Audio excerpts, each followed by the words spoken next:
Hello, everyone, and welcome to another episode of No Excuses on VTWProductions.com and YouTube with your favourite show host, Fenurian. And Vorcel, and we are the favourite show hosts because, as usual, Ari has decided not to bother telling us that he's going to get into, difficult traffic or something, which would have been really convenient. Yeah, to be fair, when he does just not no show out of this, he's always got some ridiculous happening that's caused it. Yeah, he's probably going to be like, oh, there were Antifa on the road or something. So the police hauled me in for running over Antifa. But yeah, we're here to bring you the latest news and commentary on the video games industry for the week as it was. Such as it was. Yeah, such as it was, and it was pretty grim for the both of us, I think. But if you'd like to get involved with the show, you can do so by sending us email at noexcusesvtw@gmail.com, or you can follow us on the Twitter at noexcusesvtw, or you can join us in our Discord, not IRC. Sometimes old habits die hard. Yes, they do. You can join us in the Discord by clicking on the link to our Discord server in the description underneath this show video. Or alternatively, go to vtwproductions.com and click on the show logo on any of our recent show hosts, which will take you directly to the Discord server by that means. Yes, indeed. So, bit of an announcement before we get going. There will be no show next week. We'll be taking a week off because episode 400 will be the following week, and it will be a rantathon. We have no idea what we're going to rant about yet, admittedly. Yeah, we have to do some planning, and honestly, I don't have any good ideas right now. So that's why we're going to commit some time to trying to put together a good show for you guys. Yes, although let's face it, our track record has been we try something and it turns out to be some degree of alcohol-induced disaster. Yeah. Although a lot of the stuff might be a disaster, no matter whether or not we've got alcohol available to blame it on. Very true, very true. At least we're not going to sit down and play Cookie Clicker again for 8 hours. I don't know whose idea that was. Pretty sure it wasn't mine. It was a bad idea. Oh dear, was it a bad idea? Hang on, you're just coming through a bit sharp at my end, so give me a moment to just tweak things a little. That should do it. Okay, so yeah, no show next week. Week after, a rantathon. We keep an eye on vtwproductions.com front page for the starting time. Yes, indeed, and if it follows the pattern of previous years, we will basically do a show until we completely run out of energy. Since we are getting old, it might be a bit shorter than before. We'll have to wait and see. We'll see what happens. It depends on what we ultimately choose to do. It could be... I don't know, actually. We could do a tabletop again. We could try and run through an MMO. We could just chain dungeons in Final Fantasy XIV. I don't know. We'll think of something. Yes, but we're also going to try and come up with content. It's not just going to be you guys watching us have fun. So we'll do our best to keep you entertained. Yes, indeedy. So something to look forward to. Each year, I work on my alcohol selection to calibrate it so I wipe out a little bit less quickly, while still continuing to drink the entire time. Yeah. So, on the stream today is actually probably the sum total of my gaming this week, really, is Planet Zoo, which is just coming out. Unfortunately, though, because this is Frontier Games, the launch price is probably as good as the price you're ever going to get for it, unless you get lucky on a sale. So, it's essentially Zoo Tycoon for people who remember that, just crammed into the Planet Coaster engine. So is this a franchise which is basically trying to be the spiritual successor to Tycoon or something? It is now. Previously, Frontier did Roller Coaster Tycoon 3, which didn't sell all that well. It was okay, but it kind of fell a bit flat in a lot of regards. but it wasn't a fully 3D space, and you could, add an animal park or expansion or the water park expansion, basically build your entire theme park there. But a lot of the systems attached to that engine were pretty limiting. So these guys went away and they decided, you know what? They're going to... whoever's owning Roller Coaster Tycoon these days is intent on running it into the ground. I mean, the latest option was, a VR game, which is a rail shooter, for crying out loud. I'm not even kidding. They released a Roller Coaster Tycoon rail shooter. I have no idea why. Well, it's because the rail shooter is basically the easiest VR genre to do. It is. So, but to be fair, you are on a roller coaster. Yeah, I mean, like, aside from the walking simulator, it's I guess if you're on a roller coaster, you don't have much else to do. I suppose. I mean, we aren't at the point where everybody has all of the haptic feedback equipment for VR in their house, so you got to do something to distract people from the fact they can't feel any of it. I guess. Yeah. So honestly, like, considering you can get motion sick without needing any motion when you've got VR, maybe it's not necessary. It's not necessarily a good thing. All right. So yeah, they went away and they basically built an engine from the ground up to run the ultimate park building, theme park building game, and I think they did a really good job of that. So they took a look around, I suppose, after that and said, okay, everyone loves Zoo Tycoon, let's do that next. Microsoft hasn't done anything with Zoo Tycoon since Zoo Tycoon 2, and that was released... Good grief, when was that released? Early 2000s? Something like that? Remember. It makes me old thinking about it. I know, right? Long time ago. So this is the result. Now, because they already had the existing engine and a lot of the systems, as well as graphics and things from Planet Coaster, you've still got a lot of the things, like your facilities buildings kind of look the same, like your toilet blocks here at the same model. Your humans are all the same model, and they all have about the same personality as Fungus, as you might believe, as traditional for these games. No, I know some quite affable fungi. So, yeah, the whole building system's the same. They've just put more or less animals into it, as well as the upkeep and requirements for all that all goes with it. In the case of this park, it looks like I've got giraffes, and there's some elephants, and what's that? Zebra. Okay, I'm doing some sort of safari thing here. I did not listen to the briefing. Who listens to briefings?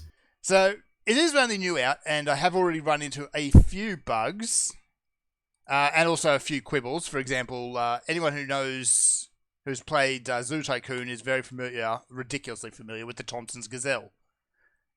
That's the deluxe edition. You get the Thompson's Gazelle, as well as the Pygmy Hippo and the Komodo Dragon, I believe it was. And that's something like another $12, $15 on top of the already asking price. That's a bit... But premium animals, really? Premium animals.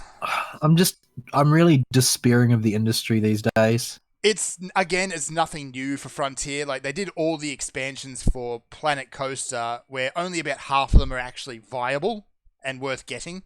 The other half are skins for the go-kart ride and maybe some sort of animatronic. So don't buy those ones. People must buy them, otherwise they wouldn't spend so much time making them, but... Yeah. Ugh. The only real expansion you could absolutely say is a must-have, actually, for Planet Coaster, I'd say, would be the Ghostbusters one, which is really, really good. If you don't mind, licensed and franchise crossovers. Everybody loves those. Everybody loves Ghostbusters, except the people who ruined Ghostbusters. Why did they ruin Ghostbusters?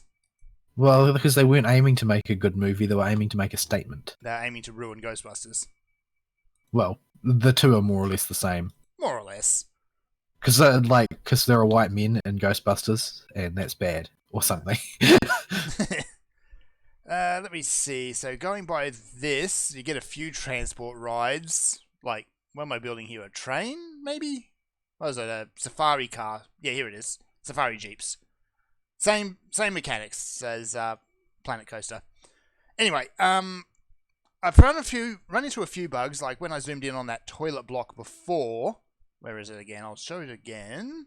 Is some of It's against the law, Fern. You can't see inside. You can't see what people are doing in there.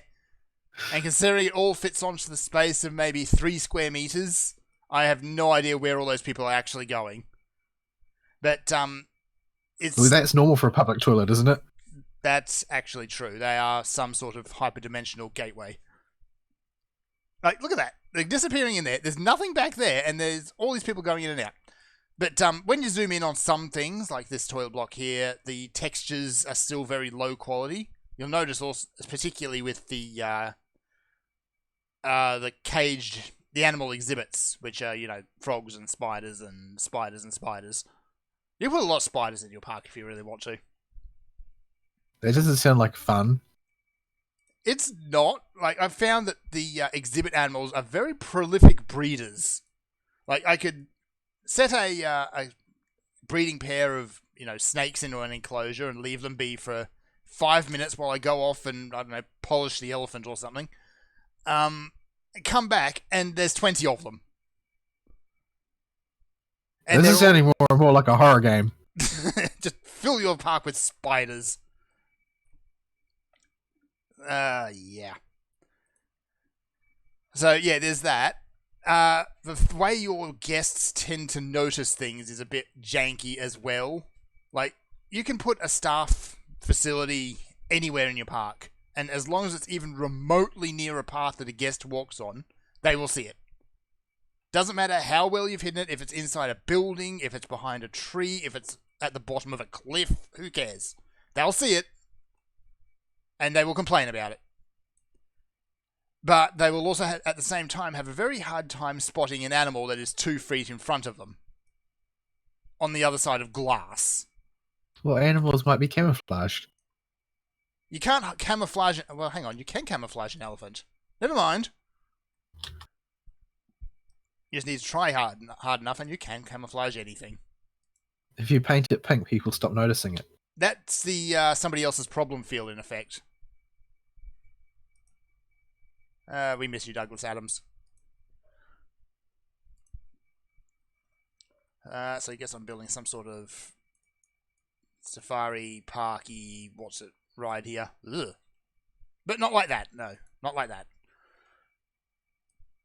So yeah, it's a very good game.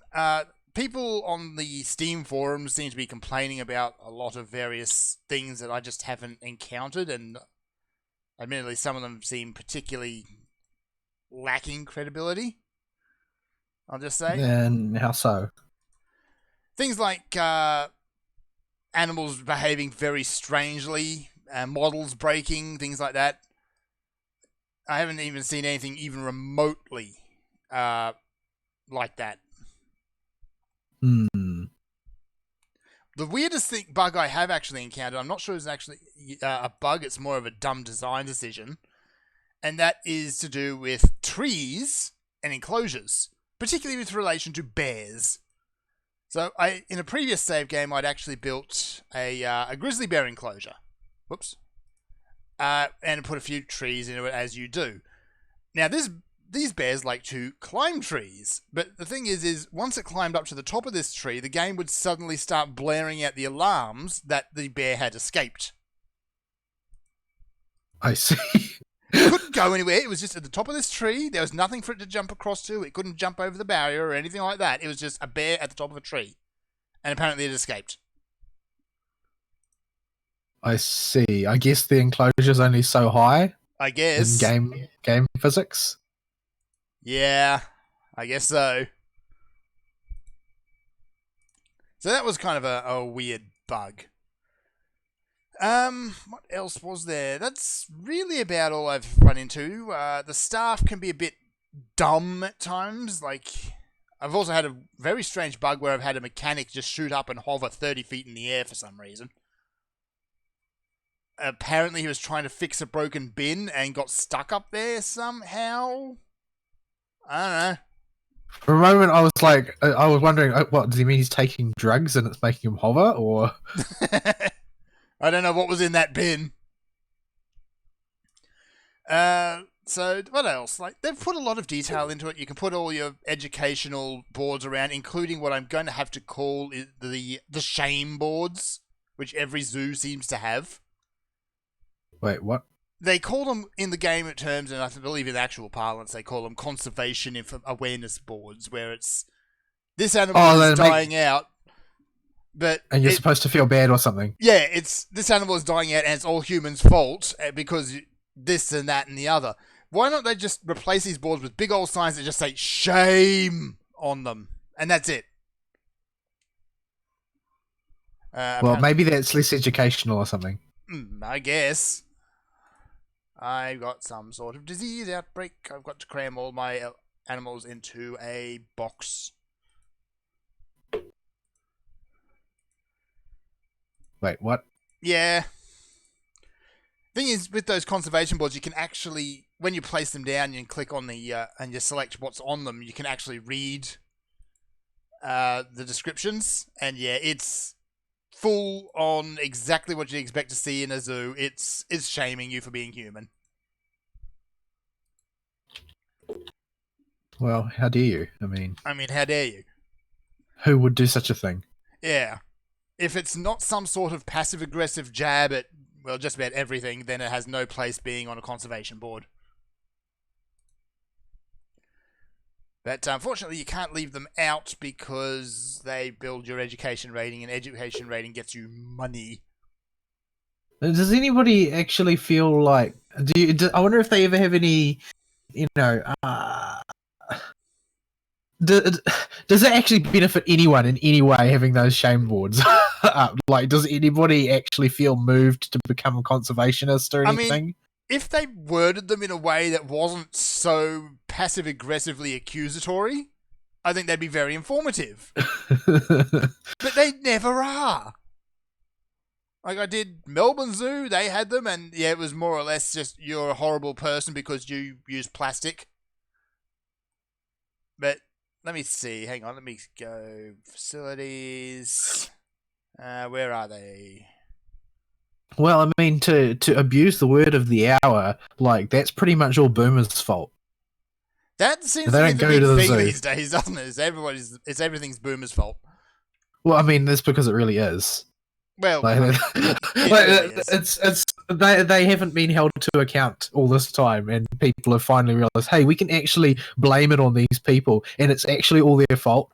Like, if the oceans are filled with plastics, and you've got, if anybody actually still uses those plastic things that hold 6-packs together, and they get stuck on turtles' heads or whatever, like, that's all boomer. It's all boomer work. So yeah. So here we go. Let's see. I can build shame boards. Now, the one for the repair of the ozone layer I find is particularly precious, but we'll come back to that. So you got, amphibian extinctions, bee depopulation, deforestation, ecotourism, climate change, of course, land sharing. So they're all some various degrees of you're a human and you're awful. Oh, look, there go some protesters right on cue. But yeah, the ozone layer one is essentially, well, the problem is solved. The ozone hole is closing. We were completely wrong about the whole, peeling the atmosphere off like an orange thing. If you recall the 90s. It was either that or the death laser theory, which was also popular. But you're still human, and that means climate change, and that means you're a terrible person. I see. So, yeah. At least they finish it on a high note, which is saying that by 2060, the holes or all the little thinning spots should be closed up. Which is true. I'm not actually, like, I've never actually seen any data myself. Like, maybe it exists and I just haven't read it. I mean, that's entirely possible. I haven't seen any data that actually suggests a causal link. Like, there's no reason for me to believe that it's a there is a direct relationship between CFC use and ozone thinning. Like, I don't have any reason to believe it's not just a natural cycle like so many other natural cycles people have tried to cure. Yeah.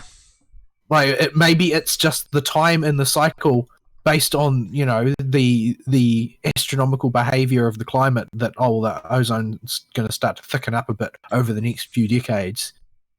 It could be, yeah. There's so many things are like this though. Like there's just like a causal relationship is assumed. Like maybe somebody who got a hole punched in their skull by the local trepanner actually did get better. That doesn't mean that trepanation is good. Yeah, I think that it's a good idea not to pump CFCs into the atmosphere because CFCs are toxic.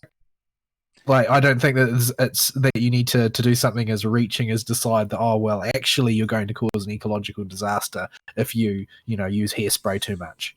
Yeah. I think that, probably it's not even about legislation, it's just the fact that turning your hair into a plastic helmet has gone out of fashion since the 80s.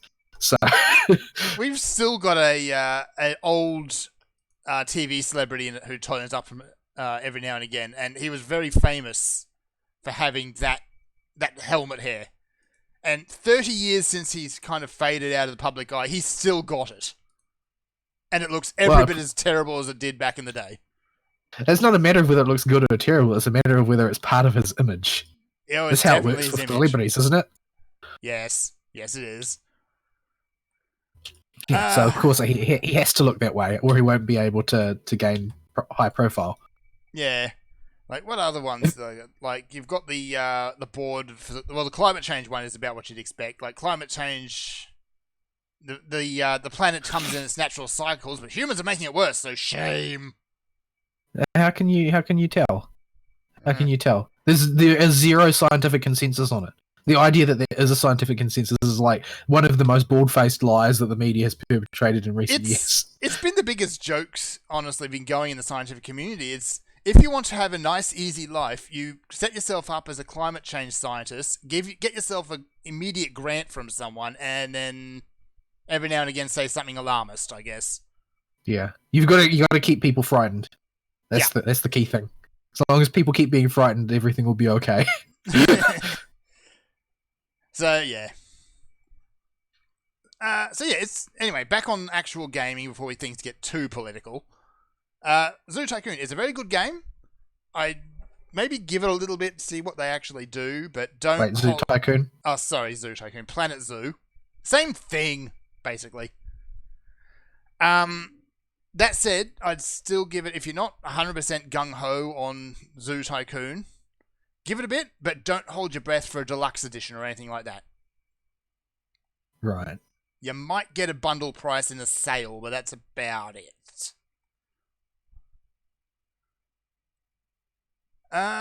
Really, that's about it for my gaming this week. A lot of my week has been, all sorts of things. It's been work, it's been declaring my parents' PC legally dead again. How long has it actually been dead? It's been in a state of dead and undead for maybe 3 years now. Oh, that's not powered. That doesn't help much at all. So yeah, I've been managing to keep it alive for this long, but I think at this point it's done. It's finished. Yeah, no point in trying to rescue it any longer. Yeah, not without some sort of black sorcery.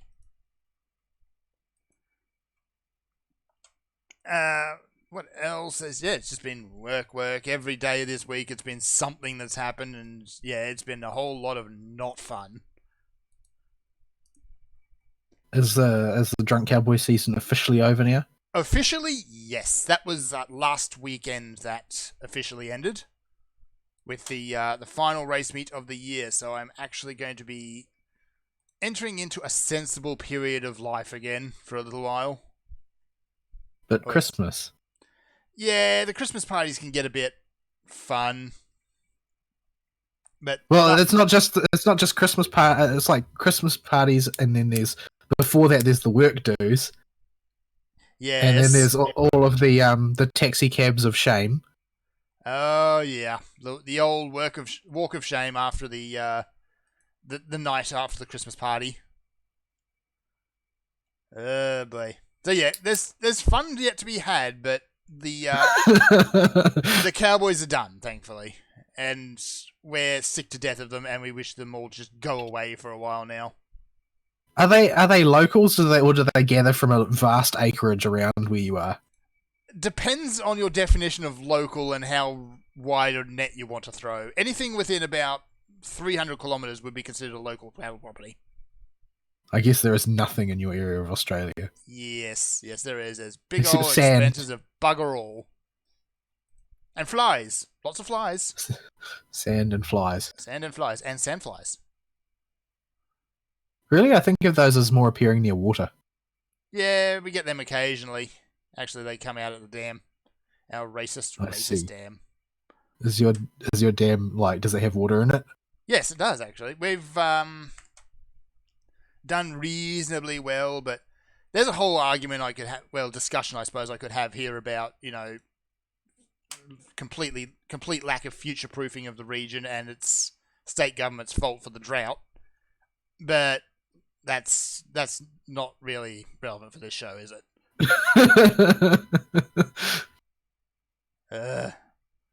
40 years of government and they've failed every time. Anyway. But they keep coming to visit. You said that Katta came round to visit. Couldn't you just whinge to him about it? Oh, Katta and Pauline Hanson came round, are apparently in the region. What, again? Again. Well, Katta's... How many elections do you guys have? Not enough. But, anyway, without getting into the fun of Australian politics this week, which has been very amusing for all the wrong reasons, anime this week. More or less just kept up on what I've got, although I've started to catch up on Black Clover. I was watching a bit of that before the show. I'm maybe 2 episodes behind, and I've got to take my hat off to whoever did Lux facial animations during both his big fight scene and his rescue afterwards. It is some Yu-Gi-Oh! Level crap. That's one way to describe it. Faces are not supposed to twist like that. It's just wrong. It's just wrong. And then when he gets rescued, he seriously ugly cries. And it's disturbing as all get out. Well, in shonen anime, everyone who cries ugly cries. Well, mainly dudes. Mainly dudes. Women can sometimes be permitted to cry elegantly. Yeah. But at least because it was Black Clover, the tone doesn't stay somber or anything for very long, because you flick over the next episode and he is asked to somehow able to understand a conversation from a mumbler, someone who's having a freak out, and someone who talks extremely slowly. And he's able to get sense out of that. Oh, we've gotten an extra. Oh, hello. Who's finally decided to come on. Hello. Hello, do you have a stupid story for us? No. Aw. Daylight savings times. Oh, crap. Daylight savings times happened, didn't it? Yes. And there's our stupid story. Crap. There's our stupid story. You are now live. You are now Embarrassing live. yourself. Try not to say anything too racist. Yeah, so daylight savings time happened, and I just kind of moseyed in here at the same time last week. Like, oh, I got 15 minutes, it'll be fine. Get here. Oh, they're live. Okay. Uh-huh. Yeah, you had 15 minutes an hour ago. Yeah, so we need to do away with daylight savings time. Yeah, let's just I'm get rid of behind it. entirely, I'm please. behind it. It has a legitimate cost in human lives and doesn't benefit anyone. Not since we invented, light bulbs. Common sense. What's that? So yeah, that's not daylight savings anymore, please. Not a fan. Not a fan. Not a fan. It does not help that we have one show host go forward, one show host go back, and one show host stay the same every single cycle, just to make it extra confusing. Extra confusion, yes. Oh, don't worry, we've got 6 months to get used to it before it all changes again. Yep. Yeah. Let me see. What else do I need? I need to increase my education. By education, I mean shame rating. So yeah, we've had a fun discussion about zoos and shame. I see. So where are we at in weeks? I'm just wrapping up on mine. Kimono Michi continues to be ridiculous.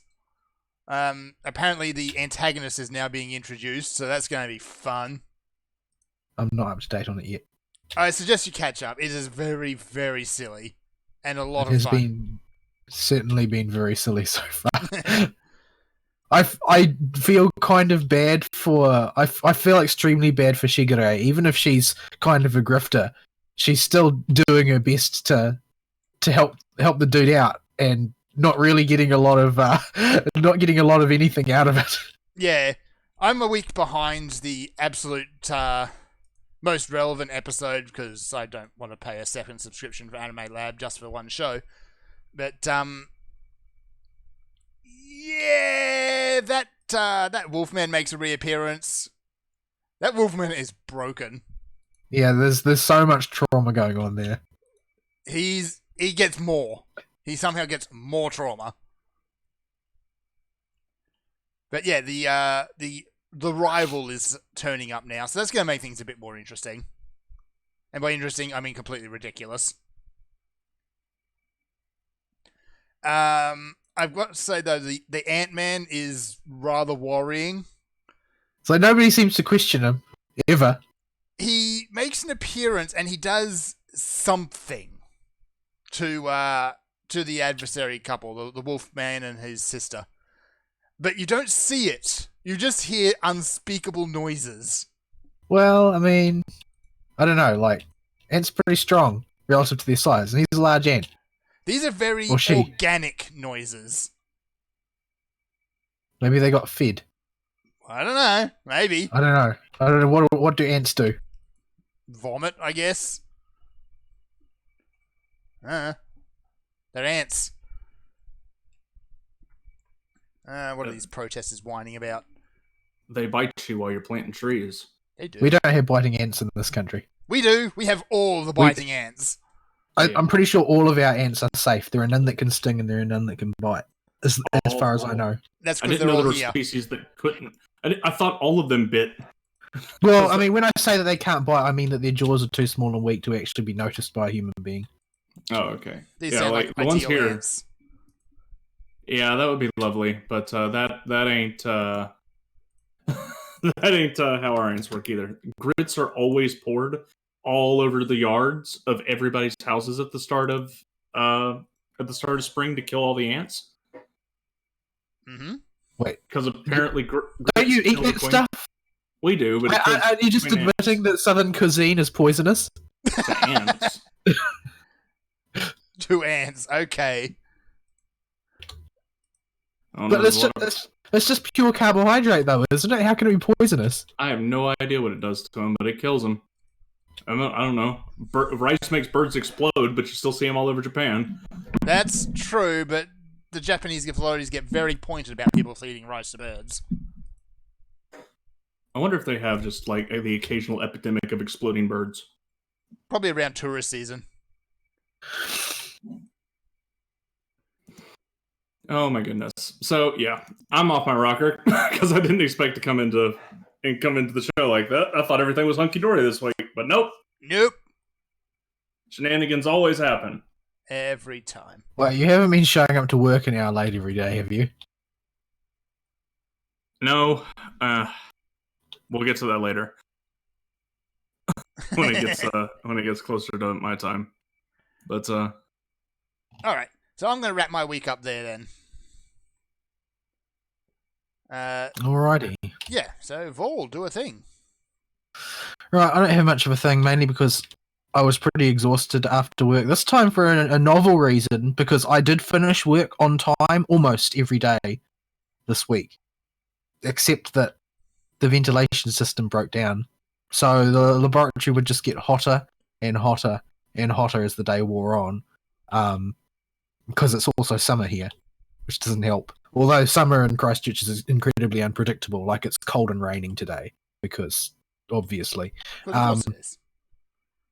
But yeah, so it was pretty brutal at work, and you know, if you try and do work that requires a lot of concentration and fiddly work in conditions, 10 degrees higher than you're used to, it's not easy.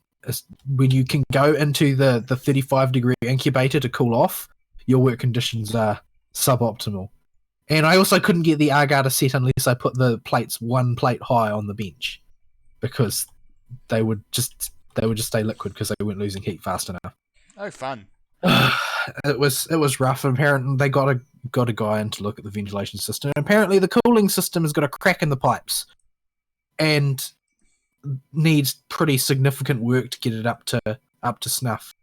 Then there was no way of knowing whether or when that's going to get done. Apparently, they found some parts in the country, in like Auckland or something, so they reckon that they'll be able to do a patch job by Monday, maybe, possibly, potentially, but that's like also tradesperson time, so that could mean Monday next month.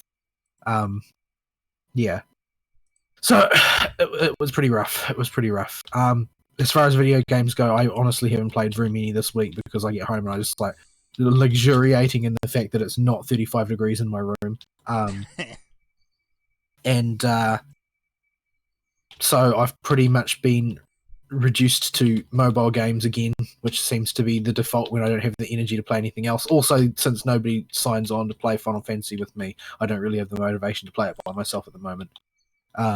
Stuff keeps happening. Because everybody's busy being an adult and stuff. FGO, the Halloween event, has finished. I cleared the shop except for the cubes and the pieces and monuments, which I'm plenty satisfied with. The event was arranged in such a way as to be quite easy to breeze through compared to a lot of other previous mission events, like lots of different objectives doubled up. There were some very reasonable very reasonable nodes which allowed you to farm things quite quickly. It was quite cruisy compared to some of the previous events of the type. Not to mention, what the heck is that noise? That was my chair. I'm still getting everything settled, but That's squeaky. yeah, I mean, It sounded like you just like murdered something in the room or something. I just sat up slower than usual in the chair, so it squeaked longer. So the death howl of some small creature that you just ritually sacrificed. But yeah, so that was quite. I was quite glad that I didn't have to devote a huge amount of effort and concentration to that. Even the challenge quest was relatively easy, although the RNG also hated me and so annihilated my main damage dealer right off the bat. So in the end, I got frustrated and I just cheesed it with command seals rather than try and wrestle my way through fairly using the back line, which I hadn't really planned on. But yeah, given that there were no caster mobs in the event, like pretty much anywhere, and I Ari had a cruisier time than even I did, but since I had rolled Oki on the gacha, and I also have Carmilla, I was pretty much able to wreck shop since both of those characters have damage boosts in this event. Oki is a 5-star, which I maxed out immediately and has, despite being a support, she's got decent attack and a 100% damage boost due to being the star of the event. So she was able to pretty much just destroy enemies with her face cards effortlessly. I mean, she doesn't do any damage with the Noble Phantasm, but I was able to solve that little problem by adding Summer Skaha to the group, who has an AoE quick Noble Phantasm, and that was able to pretty much wipe out every boss wave without much effort. So yeah, it was quite a cruisy event, for which I'm glad. You don't always want to be, challenged completely by an event. Sometimes you just want to enjoy the story and get some loot. You don't necessarily want to have to spend half an hour looking at a guide so that you can know what all the abilities are, because something is killing you and you have no idea what it is. Especially because it's right after the mass back-to-back waves of summer events we had. And it's a funnier story anyway because it's the Halloween story. So them doing the Halloween more lax feels right, especially after the ridiculous amount of events in summer we had. Yeah. I'm sad that the Liz trilogy is at an end, but she makes a cameo in the next the next Halloween event anyway, which is the Only Land event. And you can't skimp on the next one either. You got to do this one again to get the other mecha. Yes, it's true. It's true. But at least I know that it's easy to breeze through now. So, I mean, if you actually participated in the event earlier and made your Cleo available to me, it would have been even easier, Aristeel. But, yeah. I guess I can't have everything. Yeah, I was burnt. I wasn't even going to do it until last week. You could have just logged in. Logging in would have been enough. You could have asked. You're never around. Oh, I guess I have been out about it. But if I'm around, you can ask. But, anyway, regardless, it wasn't too difficult. Even so, most people playing the game have Carmilla by now, if they're actively playing, since she's in the general pool, and it tends to be one of the cards that spooks you. So I got my first one this event in the one temple I did. Yeah, I did a 10 pool before the show. Yeah, poor Fern. I shouldn't have done that. He tried to 10 pull for Grandpa Hassan. Yeah, old man Hassan. It didn't work. I got all the kids. I got Kid Gil. I got Kid Alex. I got Bronze Flank Manipulator. It was one of Fern's had very bad luck on the gacha lately. It's very cruel to him.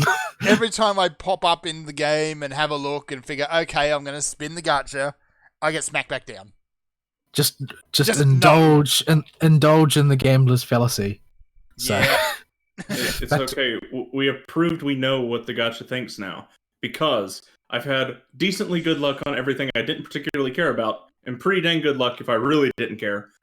But the second the one servant I've wanted that comes up with Cleo, it made me bust out the wallet. Yeah. I feel like at this point I feel roughly like it's being RNG to me. Like I have hot streaks and cold streaks now. It's not like when I started playing where I had 6 months of exclusively frigid streaks.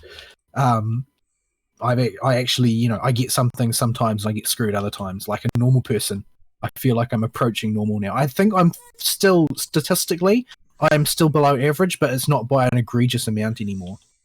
So I'm fairly content about that. But now that I've said that, I can expect not to pull anything for the next 4 years. Oh yeah, you just ruined it.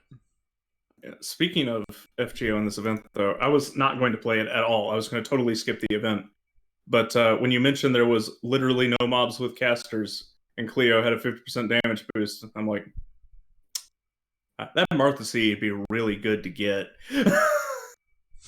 And so I went and I blitzed it in about 4 days. Yes, it's really effortless if you've got something as powerful as Cleo in your arsenal. An MP3 Cleo with 10 skills and gold foos. I don't think you would have even needed that much. Yeah, I'm just saying how easy it was. Is she level 100?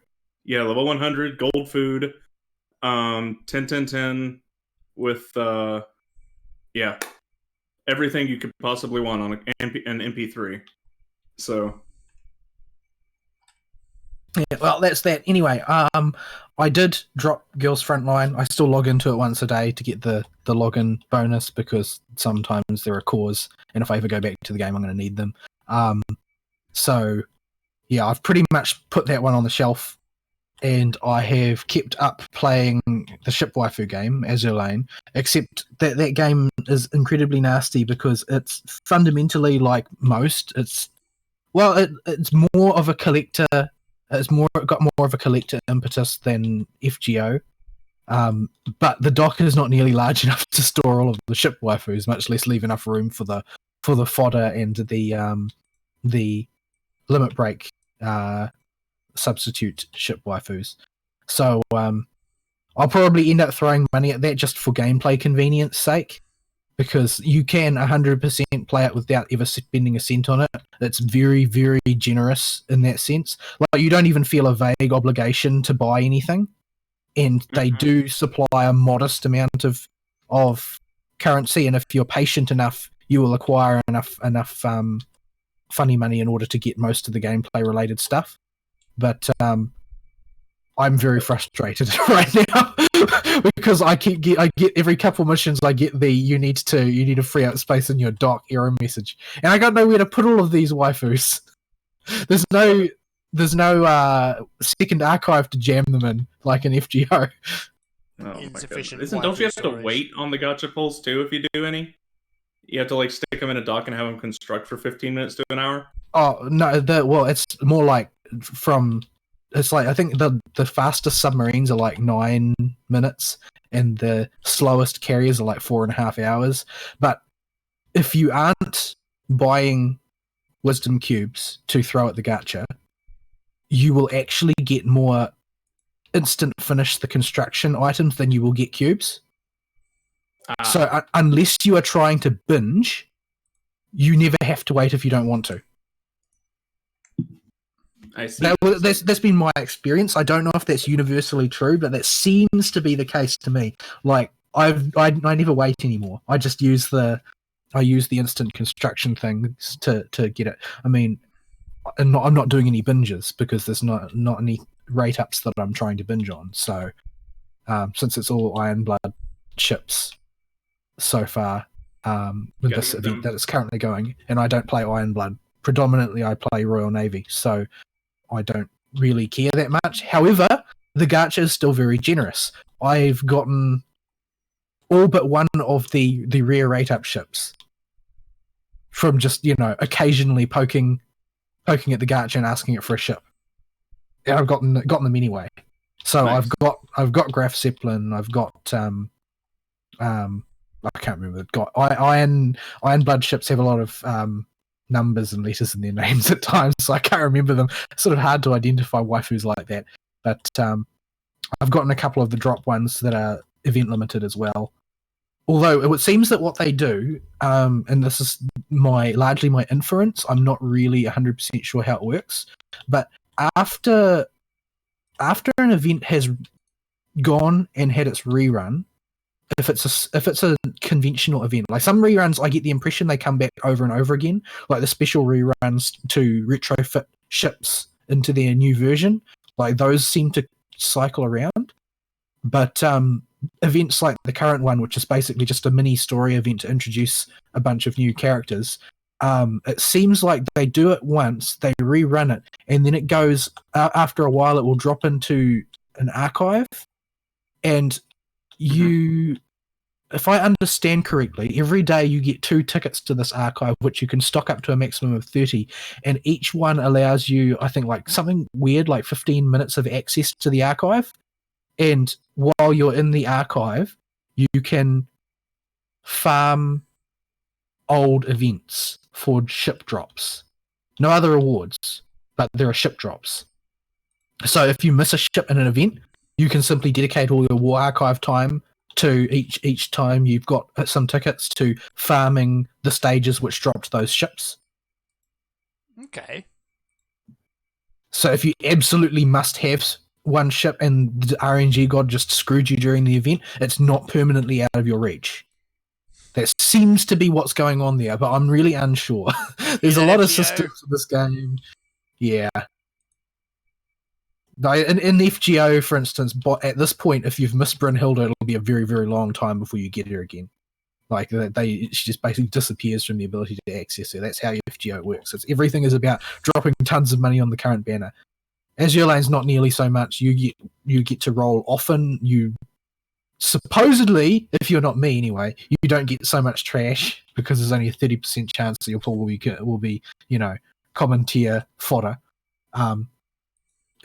Anything that's not fodder, you can grind it down into metals, and metals can be used to buy other ships. If let's say, I'm trying to translate this. If we call a for convenience's sake, grey ships to be 2-star.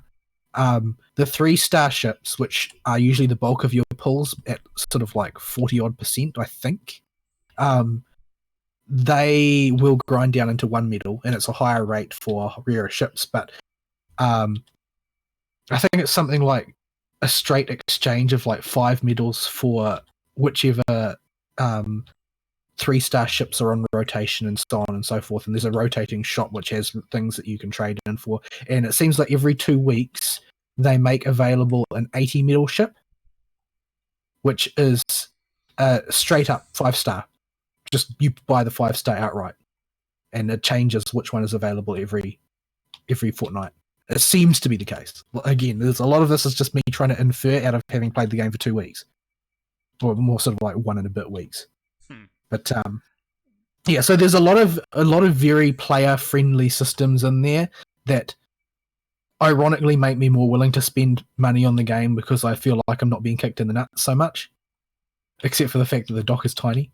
But yeah, it's sort of been hard for me to adapt to the game in some respects though, because like with a lot of gacha games that have been existing for a long time that have quite complicated mechanics, and I found the same phenomenon with Girls Frontline, although it's less exacerbated there since there are less working pieces to the actual combat mechanic.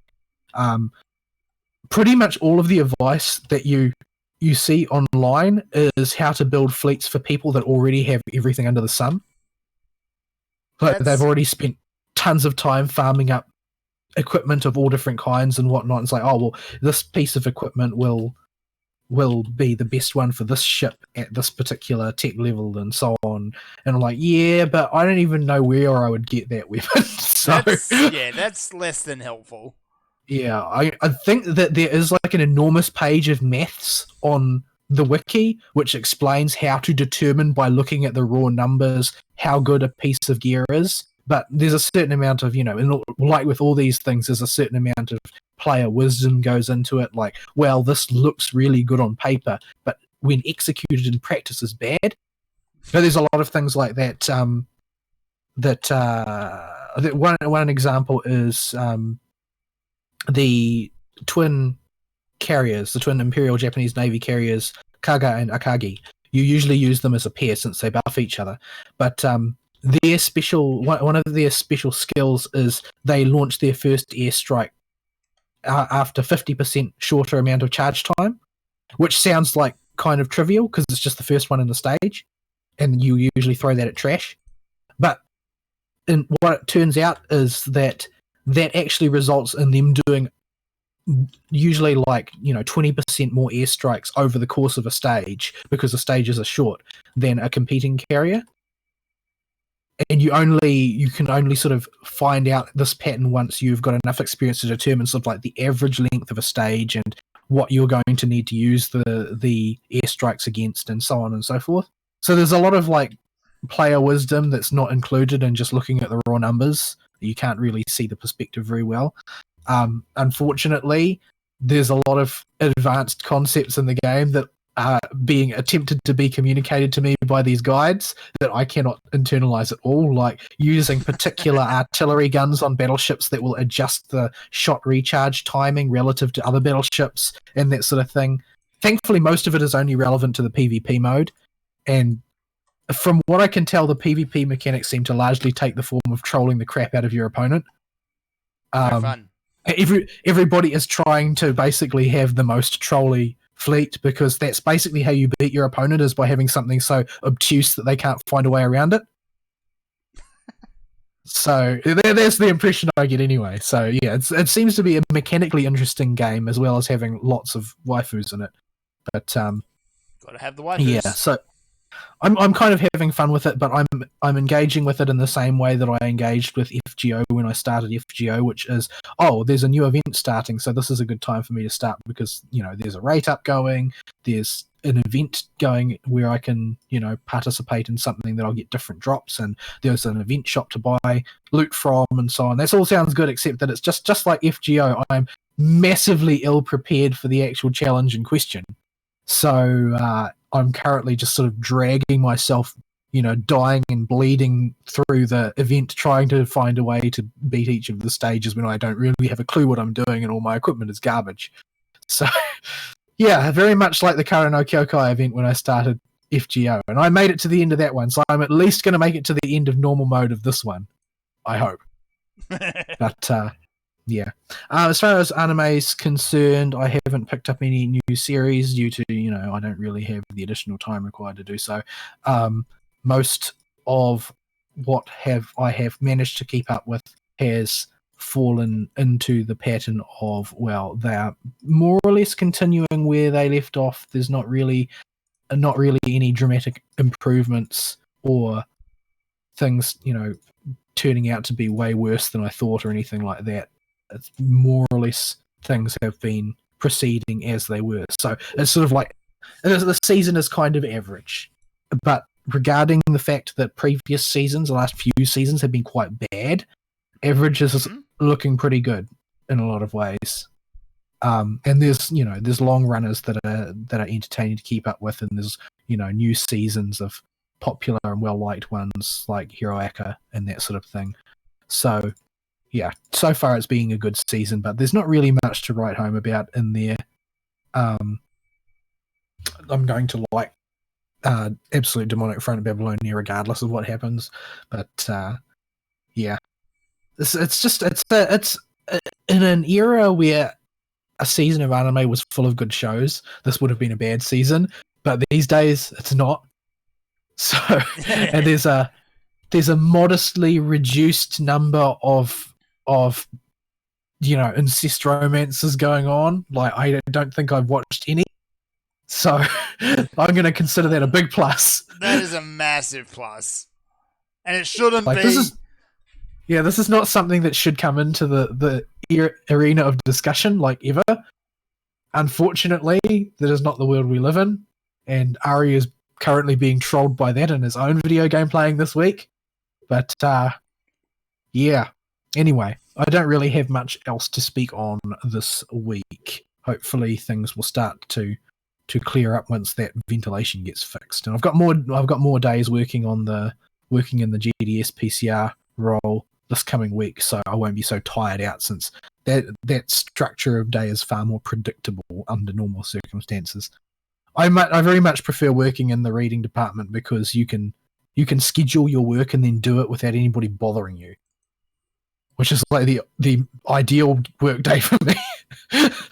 So yeah, you can line the schedule up and nobody will interfere with it. You can just do your work until it's done and then go home. That would be lovely.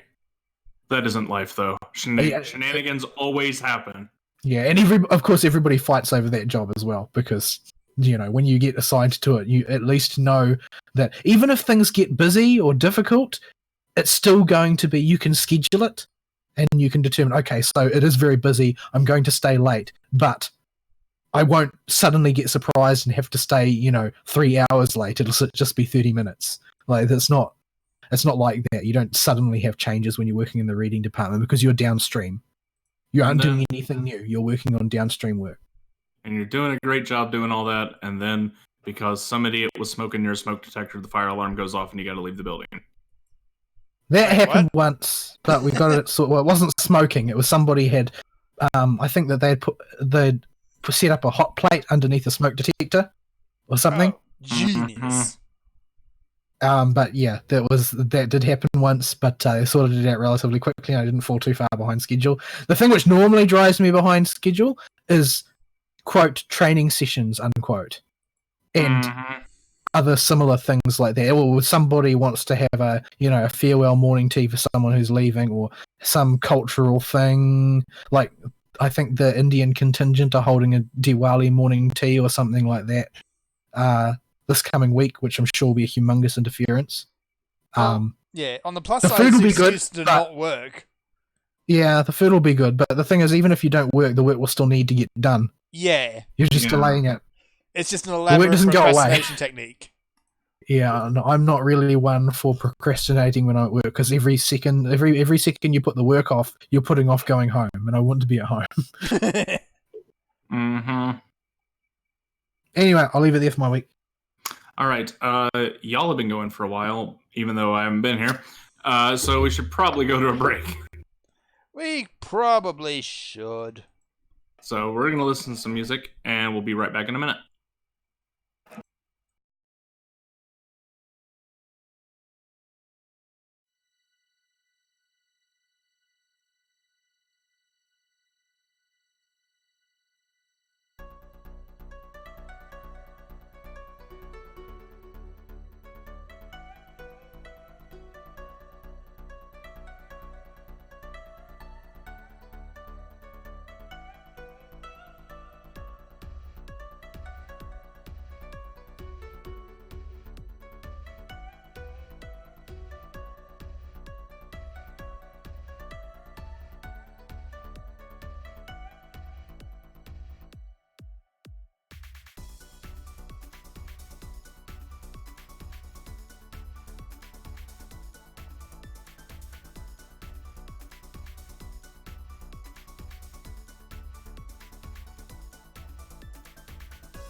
And we're back, and Fern needs to go tell somebody to stop torrenting.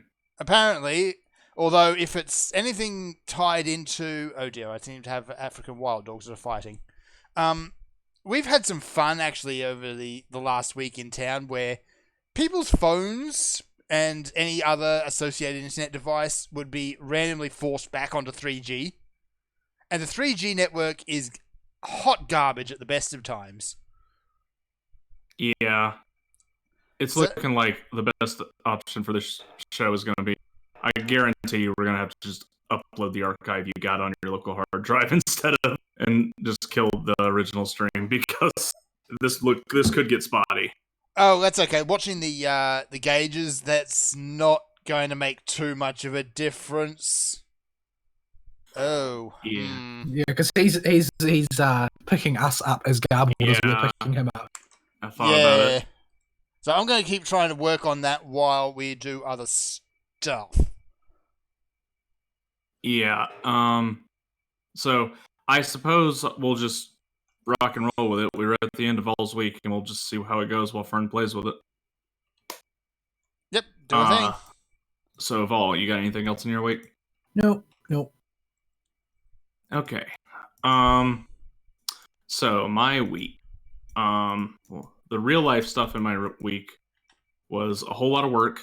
I thought I would be cooling down a bit. I did not at work. I was incredibly busy, and I was super frustrated not having any free time. So I did something really, really dumb. I did not sleep nearly as much as I should have this week while on a heavy workload. I attribute this just to general fatigue from being worked in the first place, because as soon as I got some sleep, I realized how dumb it was. But on the plus side, got a little bit of video game time in. That's something. So, let's see. The main video game I've been poking at. Well, there are two pieces of media I'll talk about. We'll do the show first, because that's more complete. So, I can't even remember what the name of the show was. Okay. Kengan Ashura is this fighting punchy anime on Netflix. And somebody had it on the Office TV. I forget who. And they had just started the first episode while we were waiting on people to get in there because we were in early that day. And so I watched the first couple episodes, and I'm like, this is really weird because it's a 3D CGI anime. And it's also really technical in how everything's done, and they're trying to be accurate with how these fights work and stick to real-world physics. Right. So it just makes everything really wonky with the show. And I'm like, okay, this is weird enough that I'll poke at it some more when I get home. So I put it on in the background for a minute and then started watching it in earnest once I finished my work for the day. And it is the weirdest thing with this show. So it's a punchy, like, it is literally major corporations to settle business disputes, hire big muscly men to go punch each other to the death. This sounds like perfectly acceptable business practice to me. And they use them as a proxy for their company, and whichever punchy man wins, that company gets whatever they were fighting the other company over. So land rights or money or whatever. Why don't we conduct business like this more often? It'd be far more entertaining. I agree. So, and I have posted a picture of the show, and I think it's in, where was it? The anime and manga thread in our Discord. Of the most terrifying picture of Barack Obama you'll ever see in your life. Yeah, it looks like old Obama's been sniffing the Joker gas. So once they establish this is the setting, about 4 or 5 episodes in, they go, okay, this whole organization needs a new leader, so we're going to have a punchy tournament. Because of course. And so all the world leaders will be there, and everybody of influence is going to be betting on this thing. And it shows caricatures of all real-world politicians. And when it gets to Obama... It's terrifying. Why? It is horrifying. People should not be able to raise their cheeks that high with teeth that... So... They get there, and it's just a punchy tournament with a colorful cast of punchy dudes.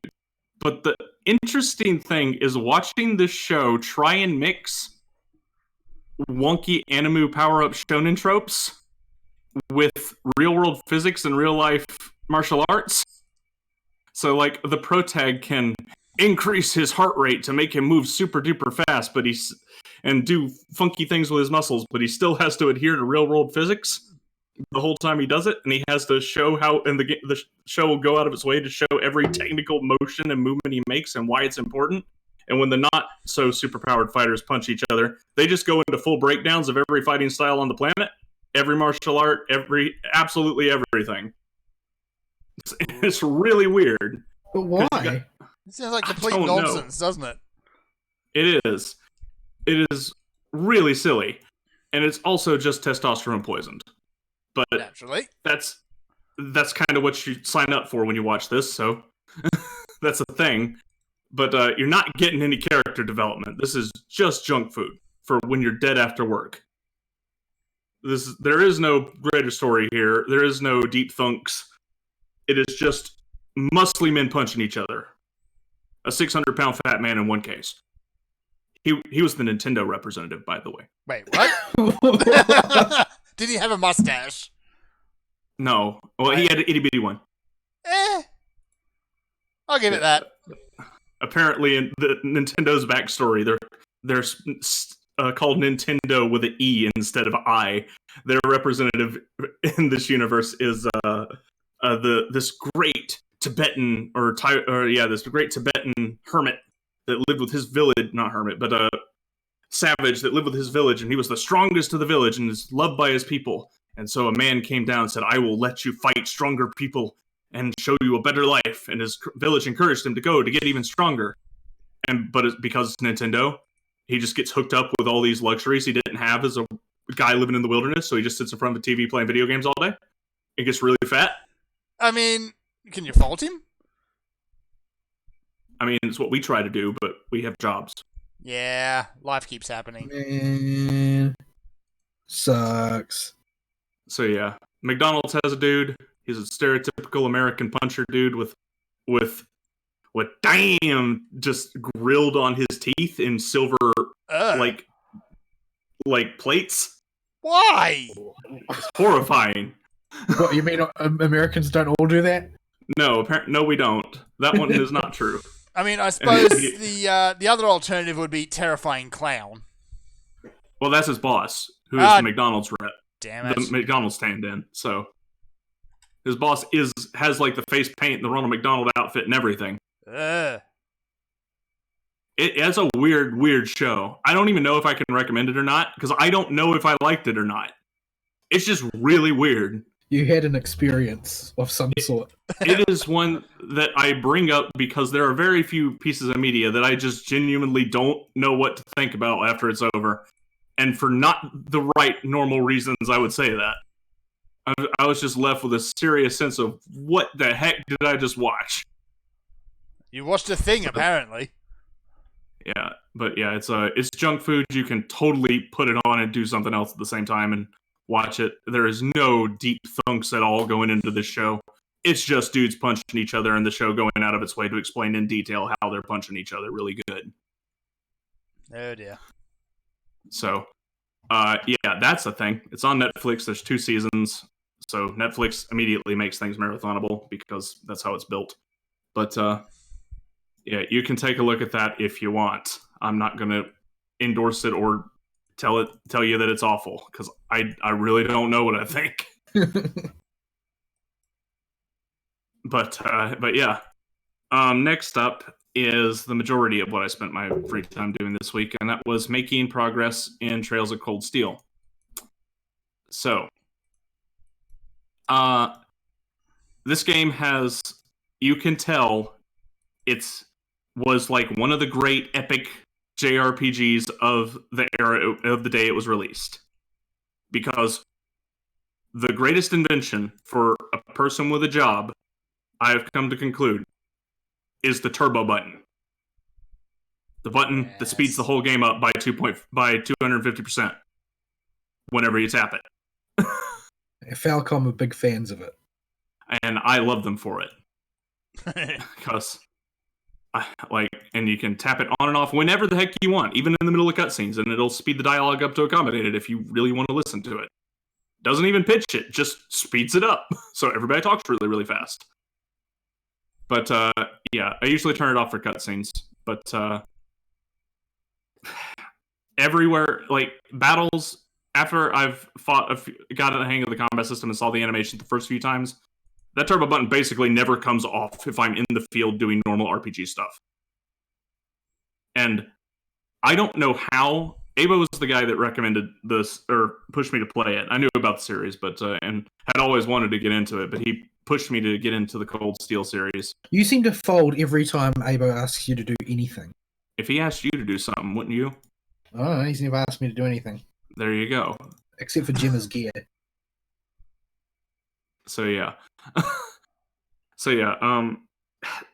This game was meant to be a 120-hour experience that was part 1 of a 4-part epic. The turbo button makes that way more manageable. Yeah, some of us don't really have 120 hours anymore. Yeah, so I'm chewing my way through it, and I got to the one area that is awful. It's notorious amongst JRPG fans, even people that don't play the game. Some people have heard about it. It's called the Nord Highlands in specifically Trails of Cold Steel 1. Because until the PC version, that turbo button didn't exist. So, and Avo played this game on the Vita. And in the Nord Highlands, they actually give you a mount that's so freaking long and huge. And you cannot fast travel in them. For some reason. They won't let you warp anywhere. But what they've done is they've taken the 2 quest hubs with multiple quests at each hub that often will send you to the other hub and back again, are at complete opposite ends of the zone. This zone, with turbo mode on, takes 5 minutes to traverse. Good if you grief. skip every single monster on the way down there. And don't make any detours and somehow remember your way around. It takes 5 minutes. So, to put that in perspective, that means it takes 17 and a half minutes without turbo mode. That is insane. And I don't know how he platted this game, beating it 3 times with just this zone existing by itself, without the turbo mode button. He doesn't have a job, does he? Well, he didn't in 2008. I think he does now, but he didn't in like 2010. The first game came out on Vita in the US. But holy crap, that zone was a pain in the butt. So yeah, turbo mode is great. It basically fixes all the niggles I would have with map size and problems like that, because I could just push the turbo mode button. And the problem solved. And if you don't want the turbo button, you can bind it to a key you're never going to hit, and then just play the game normally if you do have time. All games should include this button. It is a very useful button. It is a good button.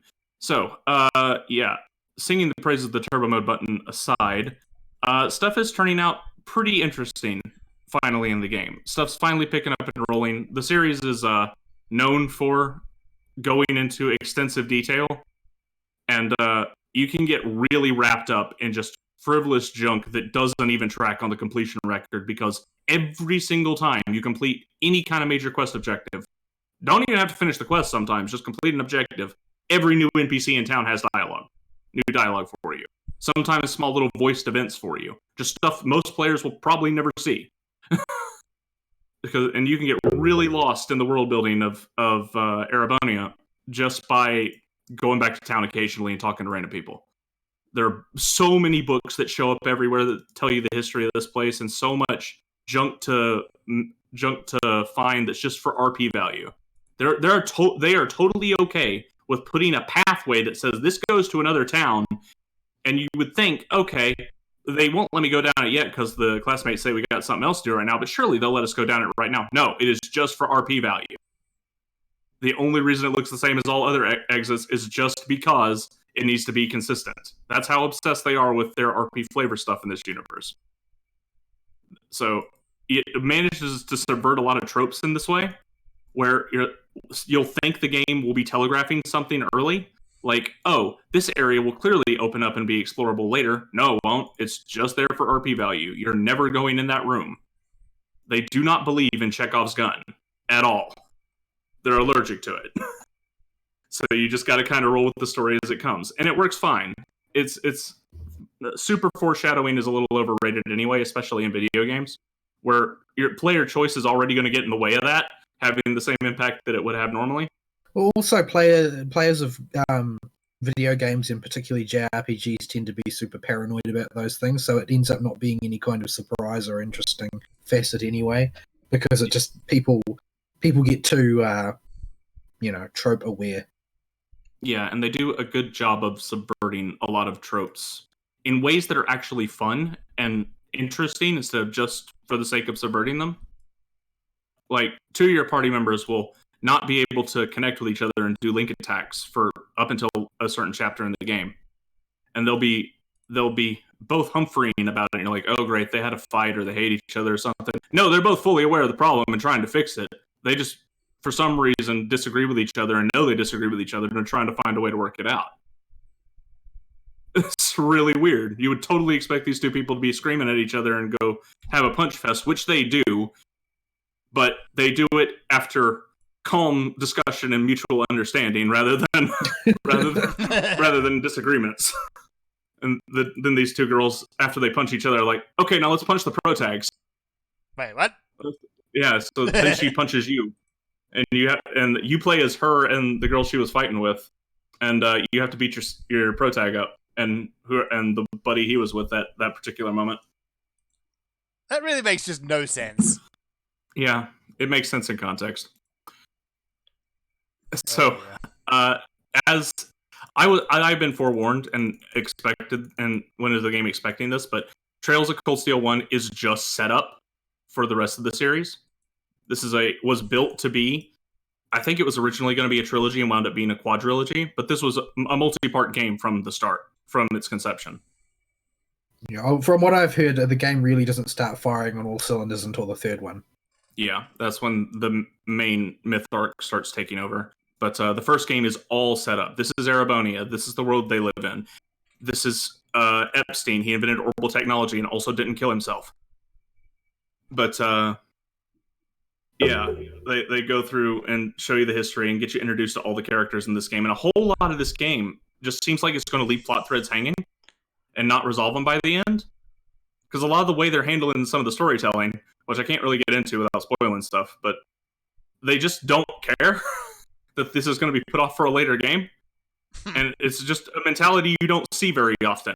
Like, we're going to make a whole nother game. We already have the story planned out. So we're just not going to explore this thread yet. It'll be later. Well, I mean, they were always going to commit to the long haul. They've done that in their other games of the franchise as well. They're not like Western developers who are their main interest is making the same game every year. Yeah. So this was meant to be a 3 or 4 entry epic, and that's what it turned out to be. And it's just a novelty in this day and age where we are currently in the COD Blops era of video games. So it's been refreshing for that, if nothing else. I'm looking forward to chewing through with the series. It does a very good job with each of the characters and giving them justifiable reasons for even the most tropey tropes they have. And it's a lot of time with each one where, oh, now I'm lagging. What, even the little sister thing? No, that hadn't been explained yet. I'll get to that in a minute. Oh, no. But that's the one sin this game has got. But we'll get to that in a sec. There's always a little sister thing, isn't there? But the game structure is you go to school, you do school stuff, you have a free day at school, you do social link stuff, you do a few quests at the school, you go to the old schoolhouse and explore it, and do basically a floor of a short dungeon. And then you go on a field study. And the field study is always to some location that is related to one of the characters in the class. And even this is justified because of spoilers and who's on the board of directors for this class that established it this year. They go out of their way to dig into the minutia and justify absolutely everything about why stuff is happening this way. Because if it was just a normal JRPG, you'd be like, okay, it just so happens that we're going to literally every single character's hometown and getting to meet their family along the way. But this game's like, no, here's the entire backstory of how the board of directors was formed, who's on it, and why they're on it. And this is why we're going to these towns. So, well. It's a very deep series. Since I'm now face first into it, I am, of course, stuck and probably not getting out until I'm done with it, which 4 isn't out yet. I want to play Final Fantasy already. But, yeah, I'm having a lot of fun with it. I like it a lot. The gameplay is old. It is very easy to break. As soon as you figure out what the delay stat does and you put impede 1 and 2 on every single character you have, no boss is going to get to take an action. You can literally auto-attack them to death. So, that's just one of the ways to break it. Balance. You can make a character a dodge tank, or when they dodge, they counterattack, and you can make it so their counterattack's critical. And evasion stacks additively and by percentage, so you can easily hit 100% dodge. And then you can make them be able to dodge spells with a special quartz. There are just so many ways to break the game. Supposedly it was like that in Trails in the Sky too, but as well. But I never actually found it. Like I didn't understand the Orbital system at all, so I just brute forced my way through the game. If I was to go back to it now, now that I know what their spell names are and I'm getting a feel for it, I'm not. I'm about halfway through the spell list for what's available in the Orbital stuff and what passives are available. So I'm about halfway through on collecting that. I don't know where that indicates where I am in the game, but yeah, that's a thing. I feel like I would be able to understand it now. You just got to sit down and play with it. It's really complicated, and there's a billion substats and status effects you got to worry about. But at the end of the day, all you need to know is speed is king. And this is apparently a running rule all the way until Cold Steel 3 for this entire franchise. The speed stat is king. Period. End. Just, if something has speed on it, use it. If something has attack on it for either arts or physical damage, depending on what the character is, use it. And just do that, and you'll be okay. But yeah. Only one boss made me chain retry, and that's because it specifically had a speed down effect, negated impede, and could freeze you. And when you're frozen in this game, basically built in order to kick the crap out of people who are metagaming their way through. Well, it's not even metagaming; it's incredibly blatant once you see it. But yeah, if you're doing that, it's going to kill you. It's going to kill you anyway, unless you come in with anti-freeze stuff. Because when you get frozen in this game, or something silly like that, no, you lose half your health every turn, and you can't take any actions if a character gets frozen. That's fun. So that's unkind. So no, the big dragon thing was horrifying, and apparently it is very commonly a roadblock for a lot of people, especially people that haven't figured out how to bust the game yet. There are posts after post on the message boards of, this was the first boss and only boss in the entire game where I had to switch the game, because when you die in the game, you can retry just from the start of the fight, you can load a previous save, or you can retry with weakened enemies, the shame button. Wow. Shame. I don't think I'd be able to bring myself to push that button. I couldn't. But yeah, people have apparently been stuck on this boss for multiple numbers of hours with turbo mode on. So he's a real nut kicker. The game loves difficulty spikes like that, I've noticed. So just throwing enemies that have 100% death blow and swarming you with them in one of the dungeons. That happens. You need to kill them before they can even move, and they're all really fast. Good luck. So you have to, even though the game is really easy to break, you have to work your way out of some really stupid scenarios that are equally as broken as what you can do. At least when the game's trying. When it's not trying, you can just steamroll it. But it's about, it's hit and miss with that. So yeah, I'm enjoying it. I'll have more to report as I go through it, I suppose. The one sin of this video game so far is the princess of Erebonia is a bro syscon shipper. Protag has a sister, and sister is best friends with the princess. So guess what princess makes it her mission in life to do? Why? But it's okay, you two aren't related by blood, and is a quote from her. No. This world is corrupt. Exterminatus. I am very, very happy Reen is dense enough with women to not get it. And it goes right over his head, but she is clearly trying. And I was about to go absolutely bonkers if the game actually tried to make this a serious story thread. They've subverted a whole bunch of other tropes. You don't think that they would really face plant into something that stereotypical? You? I have been informed it continues by Abo. Oh dear. So, throughout the later games, she will at least continue her attempts. Well, I mean, that's just a character quirk. Yeah. As long as Reen stays stupid, it's fine. Just keep being dumb, Reen. He's our protag. But keep your hands where everyone can see them. Yes, please. And that's the thing about Reen, is he's a genuinely gentlemanly guy. He's not like a harem protag that's just sleazing out for any girl he can see. He can detect. He doesn't actually want to get with any of the girls in this game, like, at all. I've got one to max Bond level from just using her all the time as his Bond partner, and he doesn't care. The dude's just next level density. Yeah, the dude's just like, I don't care. He don't need no whammons. He's a strong, independent man with a katana in a city based in the West. So yeah. Also, I was incredible. The last in the game, Ashley Birch plays the tiny lolly character that's in your party. And thankfully, I went on behind the voice actors because I'm like, that's Ashley Birch, isn't it? Oh, crap, it's Ashley Birch. This is going to be really obnoxious to listen to. Sure enough, it was Ashley Birch. But she either quit or got fired for the third game.